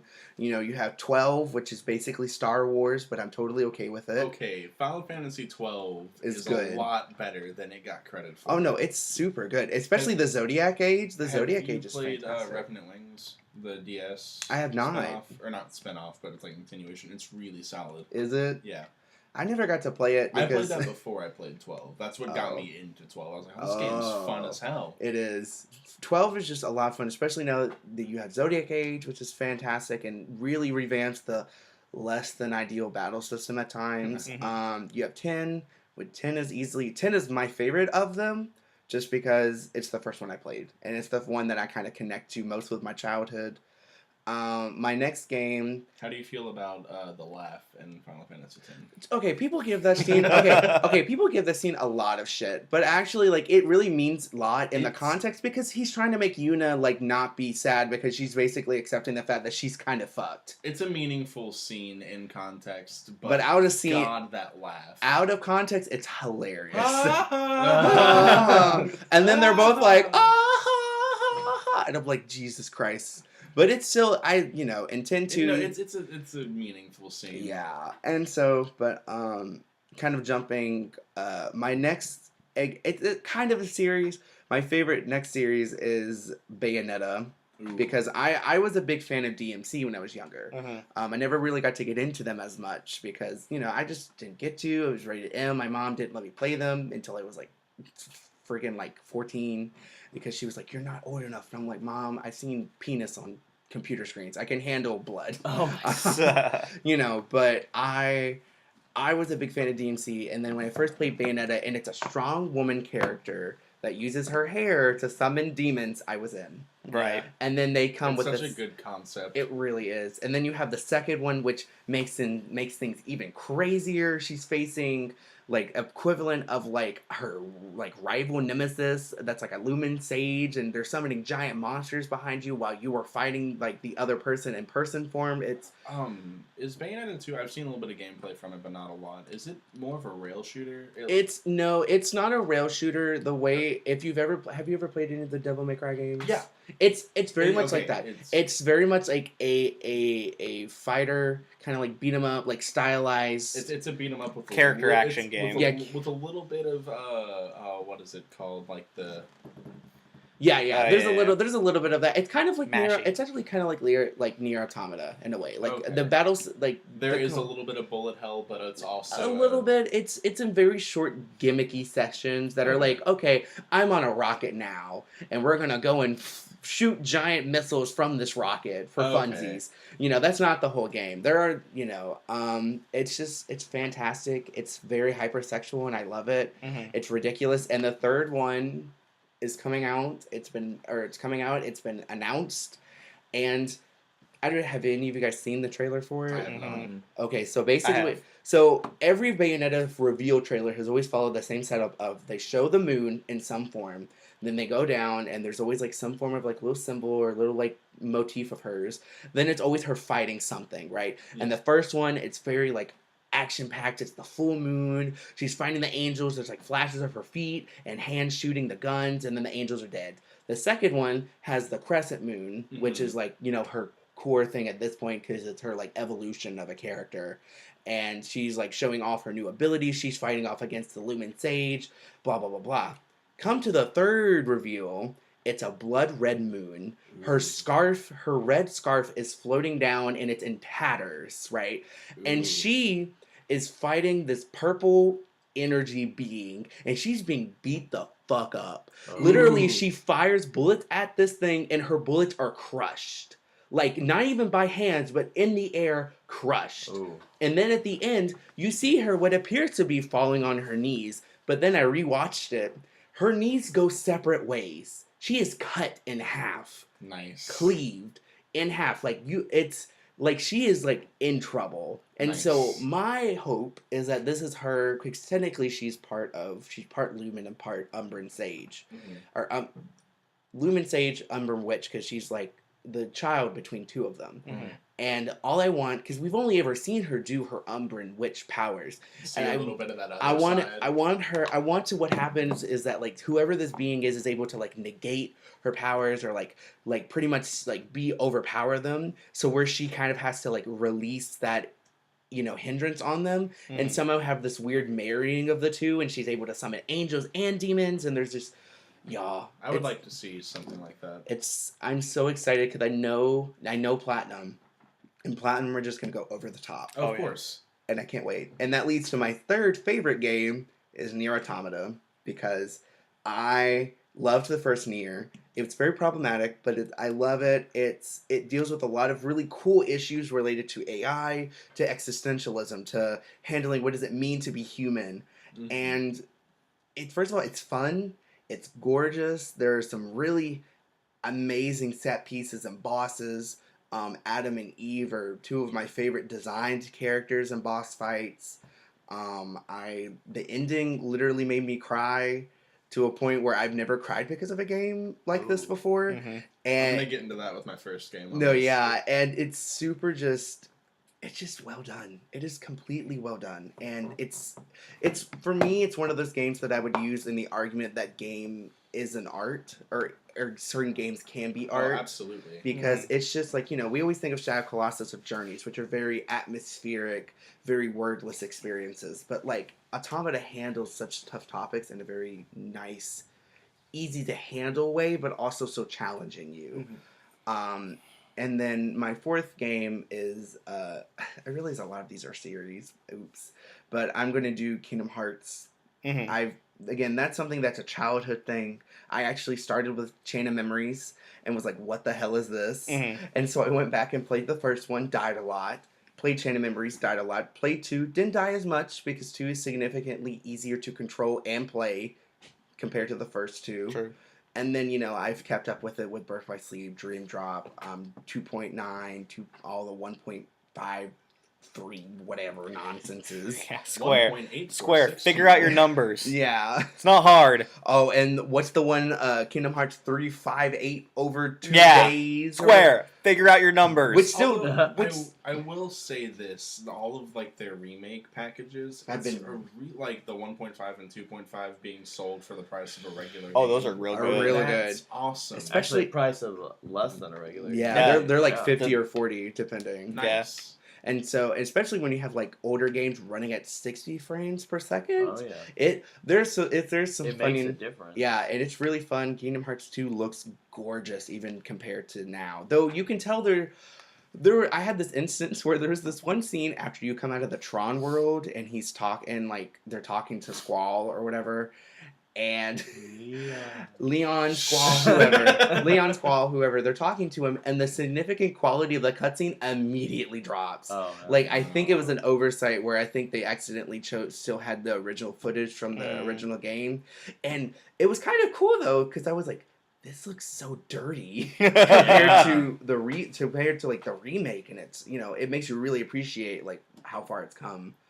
And then my 5th and final game that I will ever love it's kind of a weird one, and it's a little older, and I think they just announced a sequel, but it's Psychonauts. Because That's a good one. I adore Psychonauts so much because it is one of the most eclectic and weird games I've ever played, and it's just a crazy ride. I love over the top extravagant games like that are super crazy. Mm. So I love that game, and I think they announced a sequel for it recently. I Yeah, think, yeah. It just recently got announced that I think it got delayed a little bit. which I'm rip, but but it's happening regardless, and Yeah. I'm Mhm. super excited. I mean, delays aren't a bad thing. Yeah, I'd rather it be delayed than be Final Fantasy 15 and come out partially cooked. Which was True. still delayed. still Yeah. delayed. A lot. Yeah. I'd rather it be delayed than turn into a Metal Gear Solid V. Yeah. Yeah. Yeah. All right.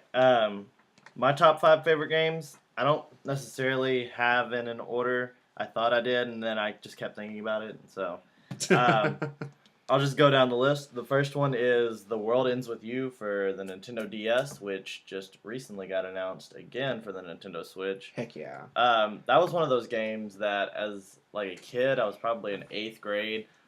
I looked at it and I was like, that looks really interesting. And so I remember at the time it was so hard to find a copy of it. Yeah. I called everywhere, and I finally got a copy of it, which even added more to the game because I was like, man, I finally get to experience this, and it takes you on a ride. It really Who's the company that does Square. It's Square Enix. Yeah.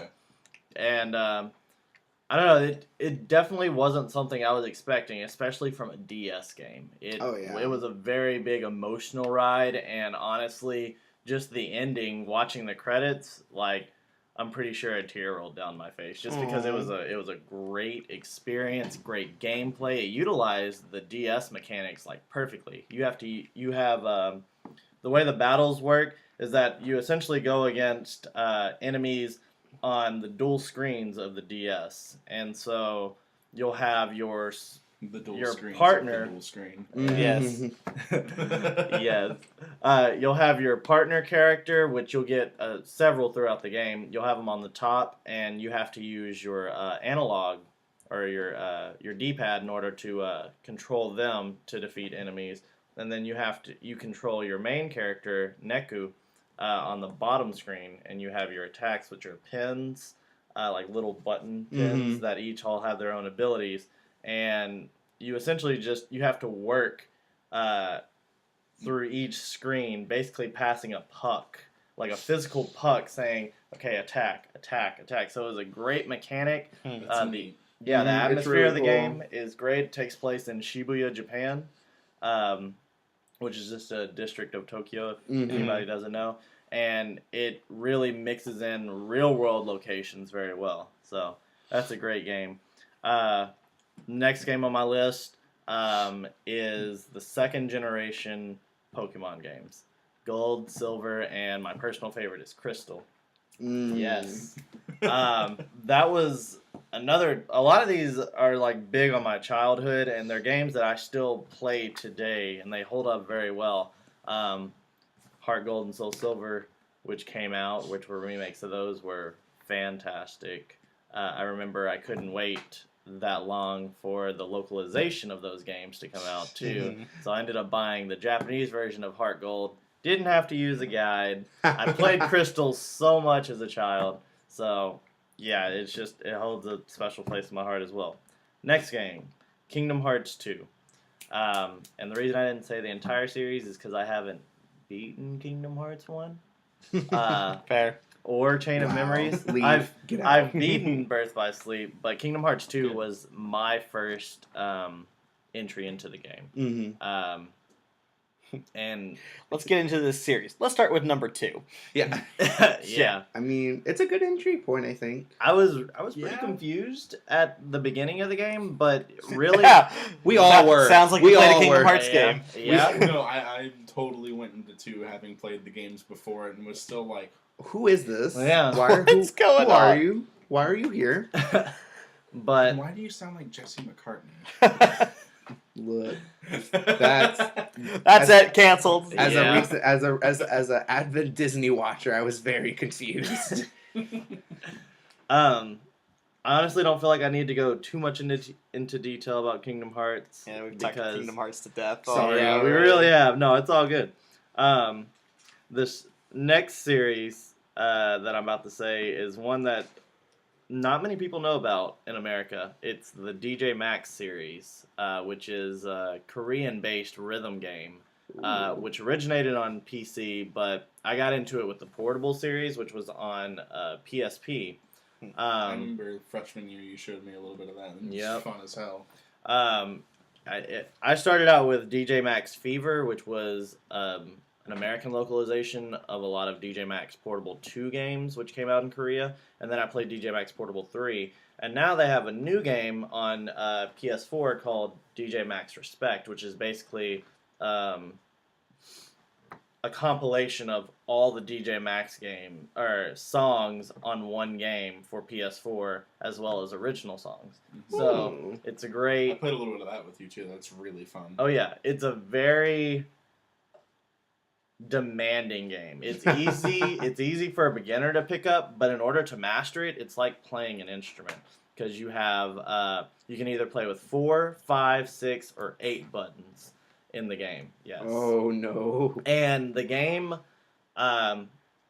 it doesn't go off of can you hit all the notes. It says can you hit all the notes accurately. Mhm. And each note that you play or hit in the game, it'll score you on screen as how accurate it is, saying either 100% accurate to 10% accurate.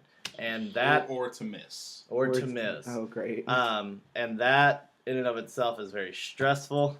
And also, in if order- you're a perfectionist. Yeah. Yeah. If you want an A or an S rank, you have to be pretty much You better come perfect or correct. near 90 or perfect. above on like Yes. everything. Yeah. So I highly recommend that game. I believe they're coming out with an American release of it, but if you want to try the game out, you can go onto the the PlayStation Network, create a Chinese account, and buy it through that.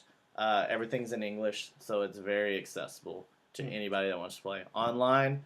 It also supports online play. It still works great if you're in America. Cool. And then my final game is Shin Megami Tensei Persona 3. Yes. Now, I love the Persona series. I've never played a Persona game. Been watching, Really? Get out. Watching, I want Persona Renee 5 to play come to the Switch. Persona 5. Persona Nice. 5 is definitely like if it was like top 6, that would have been my like a 6th one because it's Oh, yeah. super good. Persona 5 is fantastic. I'm still in my playthrough of it. I picked it up day one. The ending is crazy. Yeah, I believe it. But Persona 3 is just, I like the themes of the game. Mhm. It centers a lot around kind of death, your own mortality, and it just brings, unlike the other Persona games, this one doesn't necessarily focus so much on your group being friends. It's just a group of people who happen to have this one ability to where they can survive, or where they can survive a secret hour called the Dark Hour. So basically, you have to defeat enemies in that Dark Hour. So, just having the dynamic of those friends feels very real. That's something I didn't necessarily get from the other Persona games, or at least 4 and 5, as much, because they're not necessarily friends right off the bat. They definitely disagree with each other, and some of that leads to some very detrimental events in the story. It's like a good D&D party. It's it's a good time. Have you ever played Fez? I actually have. I have Fez right here. I actually played Portable as well, which has all the mechanics from Fez too. So yeah, that's. I was going to make a quick Persona comment. I was scrolling through Crunchyroll the other day looking for anime to watch because I'm a nerd. But did you know there's an anime based off of Persona 4 Golden? Yep, there is. There's also an anime coming based off of Persona 5. And Persona 3 has 4 anime movies. Yeah, Nice. which are all really cool, actually. Oh, Yeah. I didn't know it was like an established thing. I was just scrolling through and I was like, wait, that's Persona. That's the Persona 4 Golden logo. They also have manga for pretty much 3, Neat. 4, and 5, and Persona Q, which was Persona- Are they fan like the same servicey. story as the games, or are they like continuations? They're like separate. It's like Final Fantasy, I think, where it's like each one I think is it still kind of tells the core story. It's just switches things up a little bit because of a format change. Yeah. So, yeah, that's my It's top really 5 favorite games. All right, Tristan had to leave to go to work, but now we're continuing right up. But it's okay. I took his spot, so. Miss Swank, Hello. top 5 games. Okay, well, I have a little bit of mixtures of games and series. The first one, for people that know me, probably comes as a little bit of a shock that this is my favorite game, but Crisis Core Final Fantasy VII. It's a phenomenal PSP title. The level up system in it's kind of broken. Have either of y'all played the game? I've played it with like the little roulette system The and level up stuff. system's kind of weird, and it can fuck you. It definitely can. But overall, the game works really well on the PSP, which is weird to say for PSP games in general. But it works really well on the PSP. It tells a story beautifully. I personally enjoy it more than I enjoy Final Fantasy VII. Heresy. No, I don't know. It's a beautiful game. It's one of like 2 or 3 games that have genuinely made me not only tear up, but have those tears come out. Right. You've played all the way through it. The end of that game crushed my soul into a million pieces. Do you think they're gonna remake it with the 7 I remake? really hope as either its own separate title or like a DLC package. That would be cool. But have you ever played a game where like the final, it's a sad story, like the hero doesn't win in the end, and the final fight you cannot beat. It's one of those. Yeah, great. It's awful. At one point I went and stocked up on as many healing items and MP boosting items as I could just to see. Like I'd already beaten the game, all of the missions, all of everything. I was like, let's just see if it's possible. And no, they will keep spawning enemies until you die. Really? Yeah. Damn. Yeah, it's rough, but it's a great ride. Yeah, it definitely is. And it's really good to play before or after you play Final Fantasy VII, because it came out as an anniversary title for Final Fantasy VII. Okay. But it can be played before as well. Yeah. The second game on my list, it can kind of be constituted as its individual title or the series. I put Legend of Zelda Minish Cap, which is my favorite Zelda game, but also the Legend of Zelda series as a whole. I've grown up with them. There's not the only, but one of the only game series that I've enjoyed my entire life. I remember struggling for God knows how long on entry levels of Zelda games as a kid that I breeze through now and just wonder what happened. And the inverse of that happens. Things you breeze through as a kid, you're like, wait, hold on, how did I do this? How the fuck did I do this? But Minish Cap is a really surprising game from like a handheld edition of a console game. because like the Zelda franchise, it's definitely known for its console titles. When people talk about Zelda, they talk about Link to the Past for Super Nintendo, Ocarina of Time, Majora's Mask, Wind Waker, Twilight Princess, now Breath of the Wild. Right. But the handheld Zelda games are also really good. A Link to the Past is great. One's a console game. Link to the Past. Oh no, I meant A Link Link Between Between Worlds. Worlds. That's what it was. There My we go. bad. That's what I figured. Yeah, Link Between Worlds is almost as good as A Link to the Past, in my opinion. It's fantastic. It's really good. But Minish Cap, it's a lot of, I don't want to say one-off things, but it's just a lot of there's a lot of mechanics, like with your hat companion as opposed to Navi or Fi or any of those. or Right. Midna. I kind of like series games where the main boss isn't the typical main boss. Mhm. Like Ganondorf doesn't really exist in Minish Cap, and it's Yeah. awesome. I can go on for that for hours, days, though. Yeah. I'm not. Just play Minish Cap if you haven't. It's worth it. I recently lent my copy of it to my roommate because he was wanting to play. I was like, well, here you go. I have a cartridge. Yeah. Would you like to play it? Here you go. I have 2 files you can't touch, and oh, look, there's 3 save files. Here you go. Yeah, the third one's yours. Third one on my list is also kind of can refer to the series as well. I put Pokemon Heart Gold version, but again, I corrected myself from saying Zelda was the only series because Pokemon is my other. I've been playing Pokemon since I could hold a Game Boy. Yeah, same. And it is a little bit of a nostalgia tie as well. The original Pokemon Gold version was my first game ever, and I played the shit out of it. Went back and got Pokemon Red and Blue, played those, and then I just kind of progressed with the games.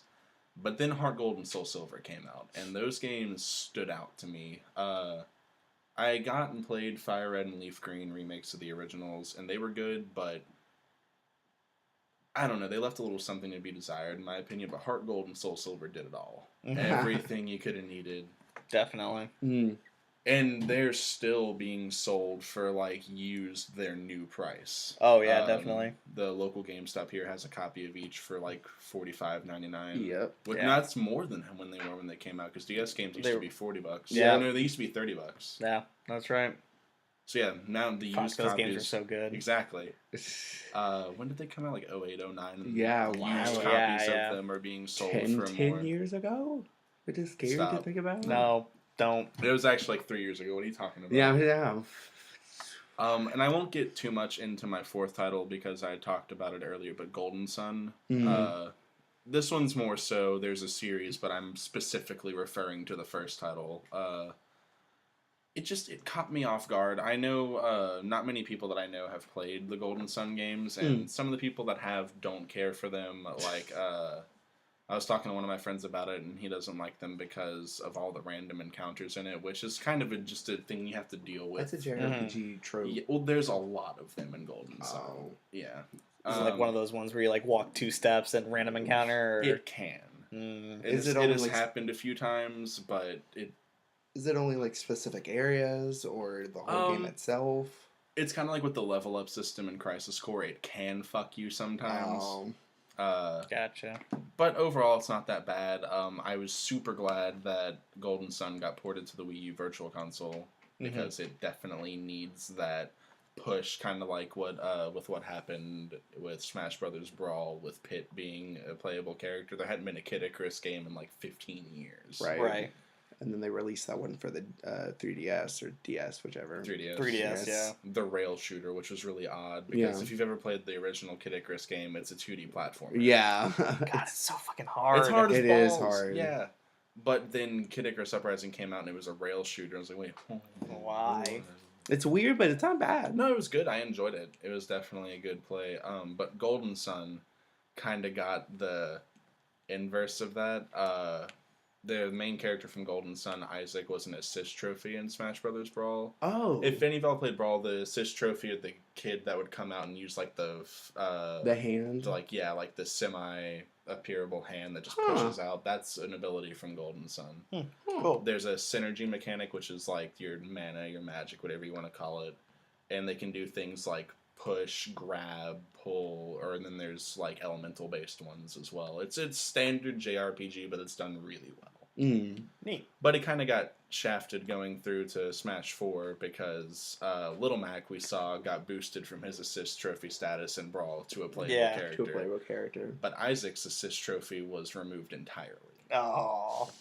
And I pushed for it. I was hoping maybe DLC character, but it never happened. So if you're listening, Nintendo, please.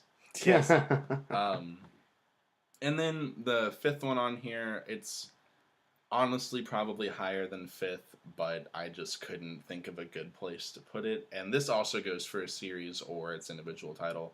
Fire Emblem Radiant Dawn is one of the best games I've ever played. It's another one of like the 3 games that have made me shed a tear. Fire Emblem, it's been a series that's gone back and forth in the public eye. Not many people knew about it. There's 6 titles that have never been released in the US. The 7th game was the first one we got. And then from there, like, there's even been one since then. Fire Emblem 12 was never released outside of Japan either. It's one of the better games. I don't know, but Radiant Dawn was a really good push for like a console game because they started out on console. The first 5 were on Nintendo and then Super Nintendo, and then 6, 7, and 8 and 9. No, 6, 7, and 8 were handheld titles, and then 9 and 10 being Radiant Dawn, came back to console, and they went so far with it. It's a massively long game. Have either of y'all played any Fire Emblem games? I've played. I played. What was the first 3DS one? The Awakening. Awakening. I played about halfway through that one. Yeah, I played through Awakening, and then I played through the one that came afterwards. That was like those 2 Fates. Fates. I played through Fates. I really like Fire Emblem, but it's always one of those games like strategy games are not necessarily my thing. I like the story and the my thing. I love strategy games. I love like the story and the concept behind Fire Emblem, but the actual strategy itself, I'm just like, I'll play like a good portion of it, and then I'll be like, all right, I'm gonna put it down for a little bit, and then I never pick it back up. Yeah, Yeah. But anyway, okay, so Awakening is a good reference. It's got like 28-ish chapters in it, I think. Something like that. Radiant Dawn is massive. You playing through the game, and you get through like the first 14 chapters, and you get to end game, and you're like, oh wait, hold on, is this really it? So you beat that chapter, and then it brings you to book 2. Sounds like Final Fantasy 6. Yeah, I was like, okay, so there's another book. Let's see how that goes. And then like 4 or 5 chapters into book 2, end game. I'm like, okay, well maybe that was just like an epilogue. Then book 3 happens. And book 3 by itself is like 35 chapters. Jeez. Wow. Yeah, that's where I was like, okay, this is like the big portion of the game. And then there's a book 4, which is the finale part. And the end game for that is like 6 chapters, whereas most Fire Emblem games, the end game is like a singular map. End game part 1, 2, 3, 4, 5. It was absurd. So long. Wow. They most Fire Emblem games, like y'all know, you have units that can promote. Radiant Dawn introduced like another promotion system as well to like keep your level up going. I'm surprised, it's staying around, like obviously, like that's a long game. Like it doesn't overstay its welcome at all. Not at all. Not at all. It has you going the entire time. It's completely glued to what's going to happen next. Right. Because sometimes you get into games like that are that long, and you're just like, okay, I just want to fucking finish it now. I mean, there is. I mean, with all long games, there's a little bit of a slow period, but it's not like a boring slow period. It's like y'all care if I talk about plot details? Go for it. There's a section in the game where basically shit hits the fan, and so a Fire Emblem game. Yeah, Fire Emblem. but like on a massive scale. Like The whole world thing. you're trying to stop the goddess of order from basically freezing everybody in stone and starting over. And that happens. Partway through book 3, you fail basically. But Interesting. There's this basically because of where y'all were at the time of that, your party is safe because y'all were like about to try and stop her or whatever. And so then you have to go through that of everybody's frozen in stone. What do we do? Like there's a massive war going on outside the building y'all are in. And then your main party's like, wait, it's quiet outside. There were like dragons and beasts and men going at each other just 5 seconds ago. And now it sounds like the wind's not even moving. And so you run outside and you find like the first thing you see is a beautifully depicted like man with a lance in the air and a tiger jumping at him, and they're just frozen. That's terrifying. And Jeez. it's like, oh God, what do we do now? Mhm. Basically. But it moves forward and you get through that. But it's a little slow in that period because Interesting. everything's kind of starting over in a way. Mhm. It's a really solid game. I would suggest if you can find a copy of it because they're kind of hard to get now. Yeah. Because that was one of the things that happened. I don't know. Y'all probably didn't know this. Y'all didn't follow the series before Awakening came out. But Awakening was supposed to be the last Fire Emblem game because the games weren't selling well. Mm-hmm. Oh, okay. But then they marketed Awakening sold real well. They Yeah. marketed Awakening so well with Smash 4 and everything, it ended up selling better worldwide than all 12 previous titles combined. That makes sense. Wow. That's what made Wow. Fire Emblem basically a name that's known for most people in. Because the Western marketing for Fire Emblem has always sucked. Yeah. Like, I didn't even know Radiant Dawn was a game. I saw one ad for it before a YouTube video once. Mhm. I was like, oh, I guess I should pick that up. But whenever Awakening was coming out, I saw ad after ad after ad, and I was like, well, maybe they're finally, for lack of a better term, getting their shit together. Right. And they did. And now Fire Emblem's one of Nintendo's better selling IPs. franchises. Yeah. True. But yeah, that kind of rounds out my. Sorry, it was really Nintendo heavy. you're fine. Definitely. Nintendo doesn't know how to run a business, but they do know how to make some really fun fucking games. True. True. So for my list, I've got 2 honorable mentions that I want to give first. They're so close, but not quite there for me. Can I give my honorable mention? Oh wait, Oh, yeah, wait. yeah. We got honorable mentions. Well, this now? is one that was in my list, and then I moved it out, and then I thought we were Right. in the Pikmin franchise. Ooh. Those yeah. games are deceptively deep. Mm-hmm. You see Pikmin, you know, your little man running around with the helmet and your Mhm. little, basically carrot-looking creatures that Yes. you lead around and survive, but the story told in those games is absolutely ridiculous. And Nintendo's done a pretty good job of, like, keeping those games easy to play, because 1 and 2 were GameCube titles, and then they released them as a package deal for the Wii with, like, a $30 ticket on it. Mm-hmm. Yeah. So definitely pick up those games if anybody has access to a console that can play them. Yeah. Definitely True. do. Any honorable mentions? I was definitely. Quick honorable mentions. I was gonna say Persona 5 or any really Persona series, but definitely for me Persona 5 because it's just I love like the art style. I love like I've been wanting a new Persona since 4 because I've played through all of them, Mhm. and Persona 5 is easily something that's accessible. The music is fantastic. Mhm. Like, I've been watching one of my roommates play Persona 5, and So anytime he turns it on, I can hear the music from my room. And I'm you like, just- all right, I'm going to go watch him play this for a yeah, little I bit. can. I have a listen fun to- video to show y'all after we get done recording. I can listen to the soundtracks for so long, and it's done well. It looks great. Voice acting is great.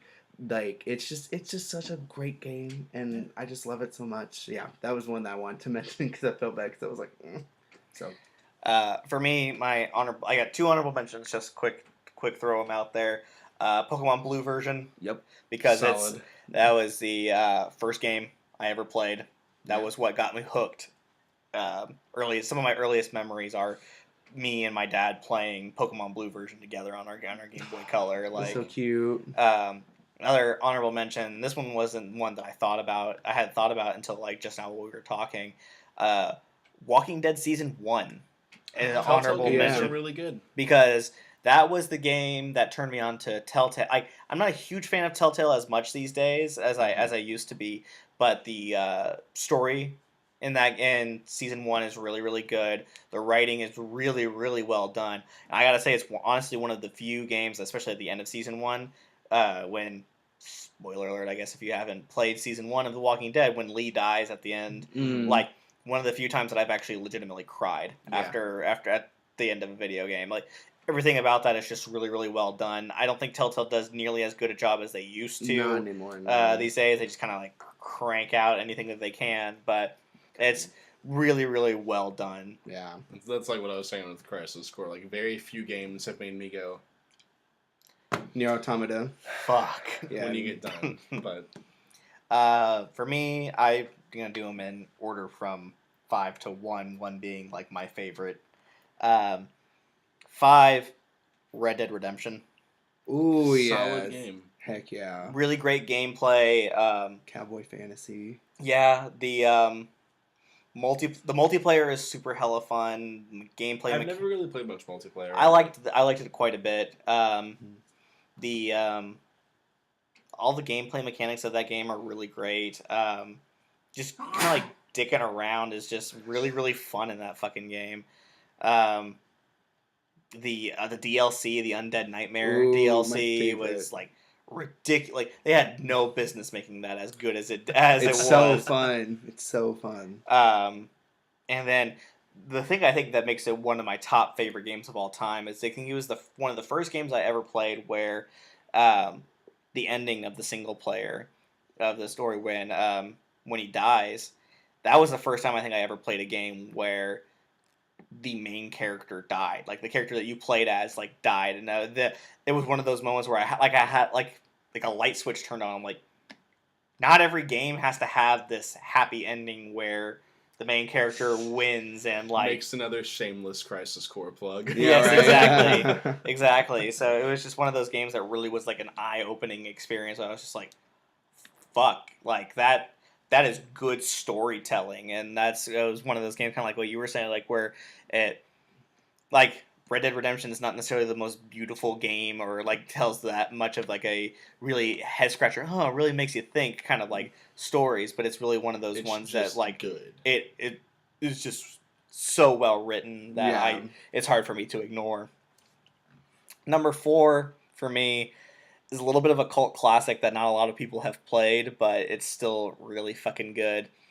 Sleeping Dogs.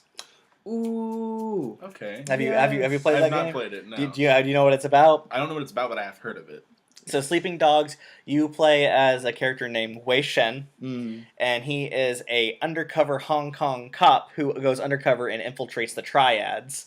Super cool. What is this game for? PS4 now. It originally was on 360 and PS3, but now it's available on PC, Xbox One, and PS4 of the definitive edition with all the DLC. Let me just see how much this game is. It's Oh, very it's good. probably pretty cheap too. It's like imagine like it's probably like $20-$30. imagine Grand Theft Auto with a better melee combat system. Yeah, it's the most of the game is played through in a style of kind of like similar to GTA of like shooting and like just driving around cars and like doing like gangster shit. But the developers of the game were also really inspired by Bruce Lee movies, I believe it was. Yeah, So majority of the combat in the game is hand-to-hand combat. it's super fun. And I'm pretty sure like the majority of like the fighting that you do I'm pretty sure it's in Jeet Kune Do, like is. in Bruce Lee's actual style of fighting. Nice. So like you'll do lots of different like environmental like fights and stuff where you'll be like, shove men's heads into ventilation fans. oh god, there's one the where definitive edition, by the way, is on PC for $29.99. That's not bad. it's so good. I Sounds recently worth it. Yeah. I re-downloaded it. I got it for free through Games with Gold on Xbox, but I had played through it originally already on 360. Then I got it with Games with Gold, and I was like, "Fuck yeah, let me play through that again." It's one of my all-time favorites. It's just storytelling really well done, and it's like the combat style is so. Yeah, whenever I was looking for the prices, I scrolled past a few ratings, and it was all like 8.5, 91%. Oh yeah, definitely. It's definitely like a little bit of a cult classic. Not a lot of people have heard about it, but it's Yeah. really good. Also, it's been announced recently that they're continuing work on actually turning it into a movie. Neat. There's Like an animated movie or a live action? live action, Neat. and Donnie Yen is gonna play Wei Shen, the main character. So that's gonna be cool. it's gonna be lit. It was like one of those things. It's like I was listening to a podcast earlier this week, and they were talking about the Sleeping Dogs movie, and I was like, God, I always forget how much I really love Sleeping Dogs. Immediately when I got home, I was like, I'm re-downloading that. I'm gonna start playing that again. I too love sleeping dogs. They're Yes. wonderful, cute animals. That's why I'm with, again, shameless plug of Crisis Core. Like, I don't think about it often, Mm-hmm. but anytime someone mentions it, like, I feel my heart crack a You're little like, bit again. Oh. That's me with Bayonetta. Me with Bayonetta hardcore. For number 3 on my list is the Gears of War series.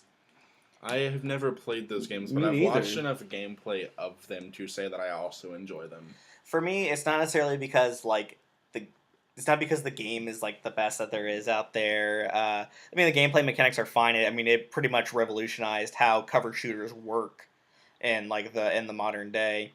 But and it's like the writing is pretty good. Like the actual conversation, like the dialogue between characters is pretty well done.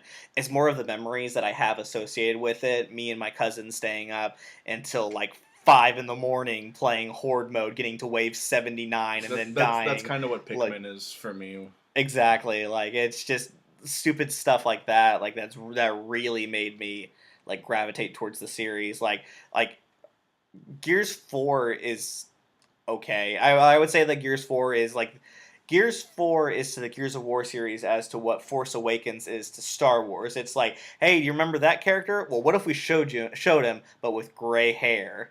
There's a lot of that. Like it's Gears 4 is the recent. Yeah, the most recent one. Yeah. They've already confirmed that it's a new trilogy, so we'll be getting a Gears 5 and 6 as well. Which I'm gonna play. Rather that than I'm gonna play through all of them. You know, they definitely left a cliffhanger at the end of Gears 4's story mode. I own all of the Gears of War games, even Judgment. Judgment is garbage. Do not play Judgment, even if you're a Gears of War fan. Would you say you passed Judgment? Yes. On it? Fuck Boo. that game. Fuck Boo. that game. It's Gears Judgment's bad. Don't play Gears Judgment. Okay. Good to know. Drop that down. Real quick. No. Gears of War 2, I would probably have to say is my favorite of the series. I think it's arguably the best one. I think you share that opinion with a few people. Yeah, Gears 2 is pretty damn good. Like the story is good. I think most games that are like the second entry in a game series usually are the better ones because they don't really have a whole lot that they need to do with it. Because especially if it's a trilogy, you can do with being the middle chapter, you don't have to establish who these characters really are because they've already been established in the first one, and you don't really need to come up with a game plan to tie up loose ends, like would be the responsibility of the third one. So in the middle chapter, you can kind of just do whatever. It's kind of like what we were talking about with Jackie before this about Paper Mario. Yeah. Paper Mario is an excellent entry point, but Thousand Year Door, its sequel, it's not better because the original was bad. It's better because it's better. It expands so much of what made the first one good, and then implements a lot of really unique mechanics. And it doesn't spend time focusing on introductions. It's just like exactly all the same people you know and love, and here we go. Yeah, let's do this. Yeah. I can pretty much agree with that opinion on the second games and franchises generally being better than Mass Effect 2 is better than 1 and 3. Uncharted 2 is better than Uncharted 1 and 3. True. Ooh, Uncharted. That game has some wonderful soundtrack design in it. I can go on about Uncharted's music forever. Dude, the horn. So good. Speaking of Mass Effect, number 2 on my list, the Mass Effect series. Fair. For a long time, that was my number 1 for a long time. And the reason why it's number 2 now is not because of how bad Mass Effect Andromeda was. I didn't hate Andromeda. It's just it didn't live up to the potential that had been set forth between Mass Effects 1 through 3. And I have not played Andromeda, but it seems like a game that people that aren't fans of the series would enjoy. Oh yeah, definitely. Absolutely. But if you have played Mass Effects 1 through 3, you get Mass Effect Andromeda and you're like, what the fuck is this? Yeah. Like it's almost insulting to the player base of Mass Effects 1 through 3. Like, what did that happen with recently? Metroid Prime, the I know what you're talking about. The squad one. Metroid Federation Force. Oh, Federation Force. Yes, that's what it bullshit. was. That was some bullshit. Holy fuck, we're getting another Metroid Prime? Hell yeah, what is this? You burst into Nintendo's office. The fuck is this? Walks into the boardroom and just... Get what is this garbage? Samus isn't even in it. She's not even in it. But I mean, like, I'm so critical of Mass Effect Andromeda because of the fact that I am so passionate about Mass Effects 1 through 3. Because those games are legitimately very, very good. Like, even though the combat is awful in the first Mass Effect game. Oh, Like yeah. it's so bad. It's also hard. The storytelling is so well done. Like they do Mhm. such a good job of fully like fleshing out who these races are, like their quirks, like who they are, like how these like how the Geth and the Quarians like interact with Yeah. each other, like that little thing, like the fact that like the genophage going on with The the Krogans. Krogans. It's like there's such good concepts and storylines. Like they almost feel like a lot of what Mass Effect 1 through 3 feels like is it feels like a different version of Star Trek Mhm. in a way. Yeah.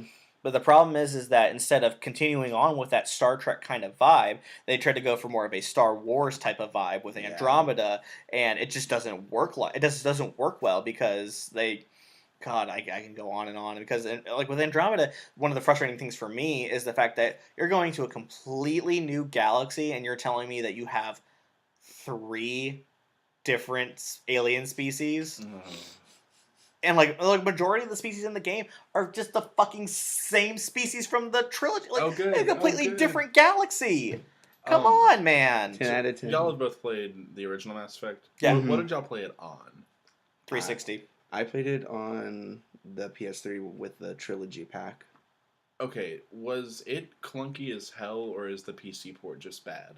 Oh, it's clunky as hell. It's clunky as Okay, hell. okay. It's absolutely clunky. Oh, It yeah. is absolute, like, the combat and movement can be garbage. It's like I had to force myself through Mass Effect 1 on PC. I put it on easy. I put it on It's- very easy because I was like, I want to get through this. It's amazing how much more polished The Mass second Effect one. 2 is. Yeah, in no, I comparison. agree. Especially, like, especially with the application of biotics in 2 as well, because in the first one, biotics were just shit. Like, they were Oh, yeah. absolute shit. And then the second one, they made them viable, which was my favorite thing. Cause Nice. it made me feel like a magic caster.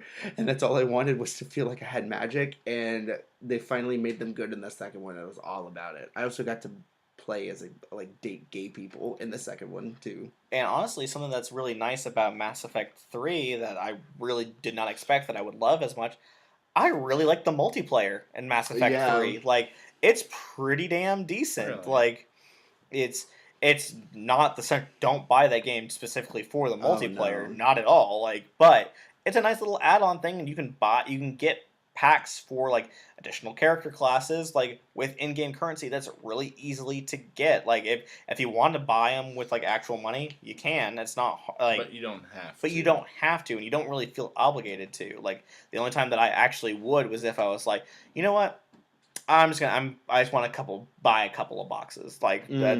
Why and- not? Yeah, but yeah, but Mass Effect Andromeda is not the reason why it's number 2. It's just like this other game series came into my life for my number 1 came into my life, and it just completely overshadowed everything else, and that's the Witcher series. Yes. Yes. Oh, I God. totally forgot. Oh. I love the Witcher games if I- so much. If I had gone back and played more than just what I've played of The Witcher 3, it might make it onto my list as well, because just what Super I've played good. of Witcher 3 is phenomenal. Just everything about that game series is just so fully fleshed out. Like So the, right. like the first one is not very good. Like the No. like the combat, like the actual combat of the first one is not very good, but the storytelling is really It's like well Mass done. Effect. It's like Mass Effect, where Exactly. the first one is mechanically kind of weak, but the story is still great. But like the third one, Wild Hunt, is phenomenal in every aspect. Oh my god! Like It really is. I loved that. Like, there's very few games that do this for me, but this was like the first series in a long time where I played it and I was like, I'm gonna go get the novels. I'm gonna start reading the series that Yeah. inspired the game. I'm gonna Awesome. read the The novel novels series are that. good. Oh yeah, Really? they really are. Like, oh, I can't go on and on. I gotta It's get super play about Witcher because it's. It's so good. Oh my gosh! And Witcher is one of the few series I think that actually gets better as the games progress. Exactly. Which is kind of a rare Mm-hmm. moment in games, but like the second one was fantastic, and I played it on my uncle's computer Mhm. back in the day when my uncle still lived with us. And then when The Witcher 3 came out, I got to play it on PS4, and it's just like it's fantastic. Like I don't know, like it just is it The expounds upon. the world building is so good. It The feels like dialogue, like and it's so creative because I don't know. I always it like to me is like what D&D is. Like it's a creative mhm. world with such Okay. strong characters, and it's just I love the idea of the Witchers themselves. Like it's so cool. I agree. Like it's fantastic. I was debating bringing this up when we were talking about our favorite games. The more I think about it, the more I feel like I should. It's not a video game, but I would definitely say that D&D is possibly my favorite game. Mhm. Mm-hmm. It's just there's so much Right. you can do with it. I mean, anything, Every experience is Anything. different. Yeah. Fantastic. But yeah, it's Witcher #1 for me. Proud. Probably will be for a long time. Yeah. I know I kind of brushed on this game earlier, and like I said, it's one of those games that I forget about being as good as it is. But I would probably, if I went back and redid my list, put Shovel Knight on it. Mm-hmm. It's theoretic or technically speaking, it doesn't really have a lot of replay value. But for someone who enjoys casually speedrunning platforming games, there's a shit ton of replay value. in it. Yeah. There's so many like Optimal ways to do easy, things. like, well, what if I did this differently? And then, because the way Shovel Knight works is, well, at least for the large majority of it, the timing for when platforms move or for when whatever happens is based off of the screen before it, like when you enter the screen before. Mhm. So many things can change just depending on how you do in the area before that. Right. Like, there's a section of Plague Knight's level, the Explodatorium, which is absolutely absurd. Mhm. There's a section where there's spikes on the ground and platforms that boost up and fall down, but they do them like some of them will jump up and then these will jump up and then other ones will move. And if you enter that screen on the wrong time, you're just fucked. Yeah. And you gotta wait and sit there, but then other times you can run into that screen and it's fine, you can just go. Mhm. And it's, I don't know, it's a really cool game, and the fact that all of the DLC for it has been free, and it's not like an extra little bit, it's full other plot lines. Right. Mm-hmm. It's Yacht Club Games has got a good thing going with Shovel Knight, and honestly, they could keep putting out material for it for years. Absolutely. But Absolutely. that's all I've got anyway.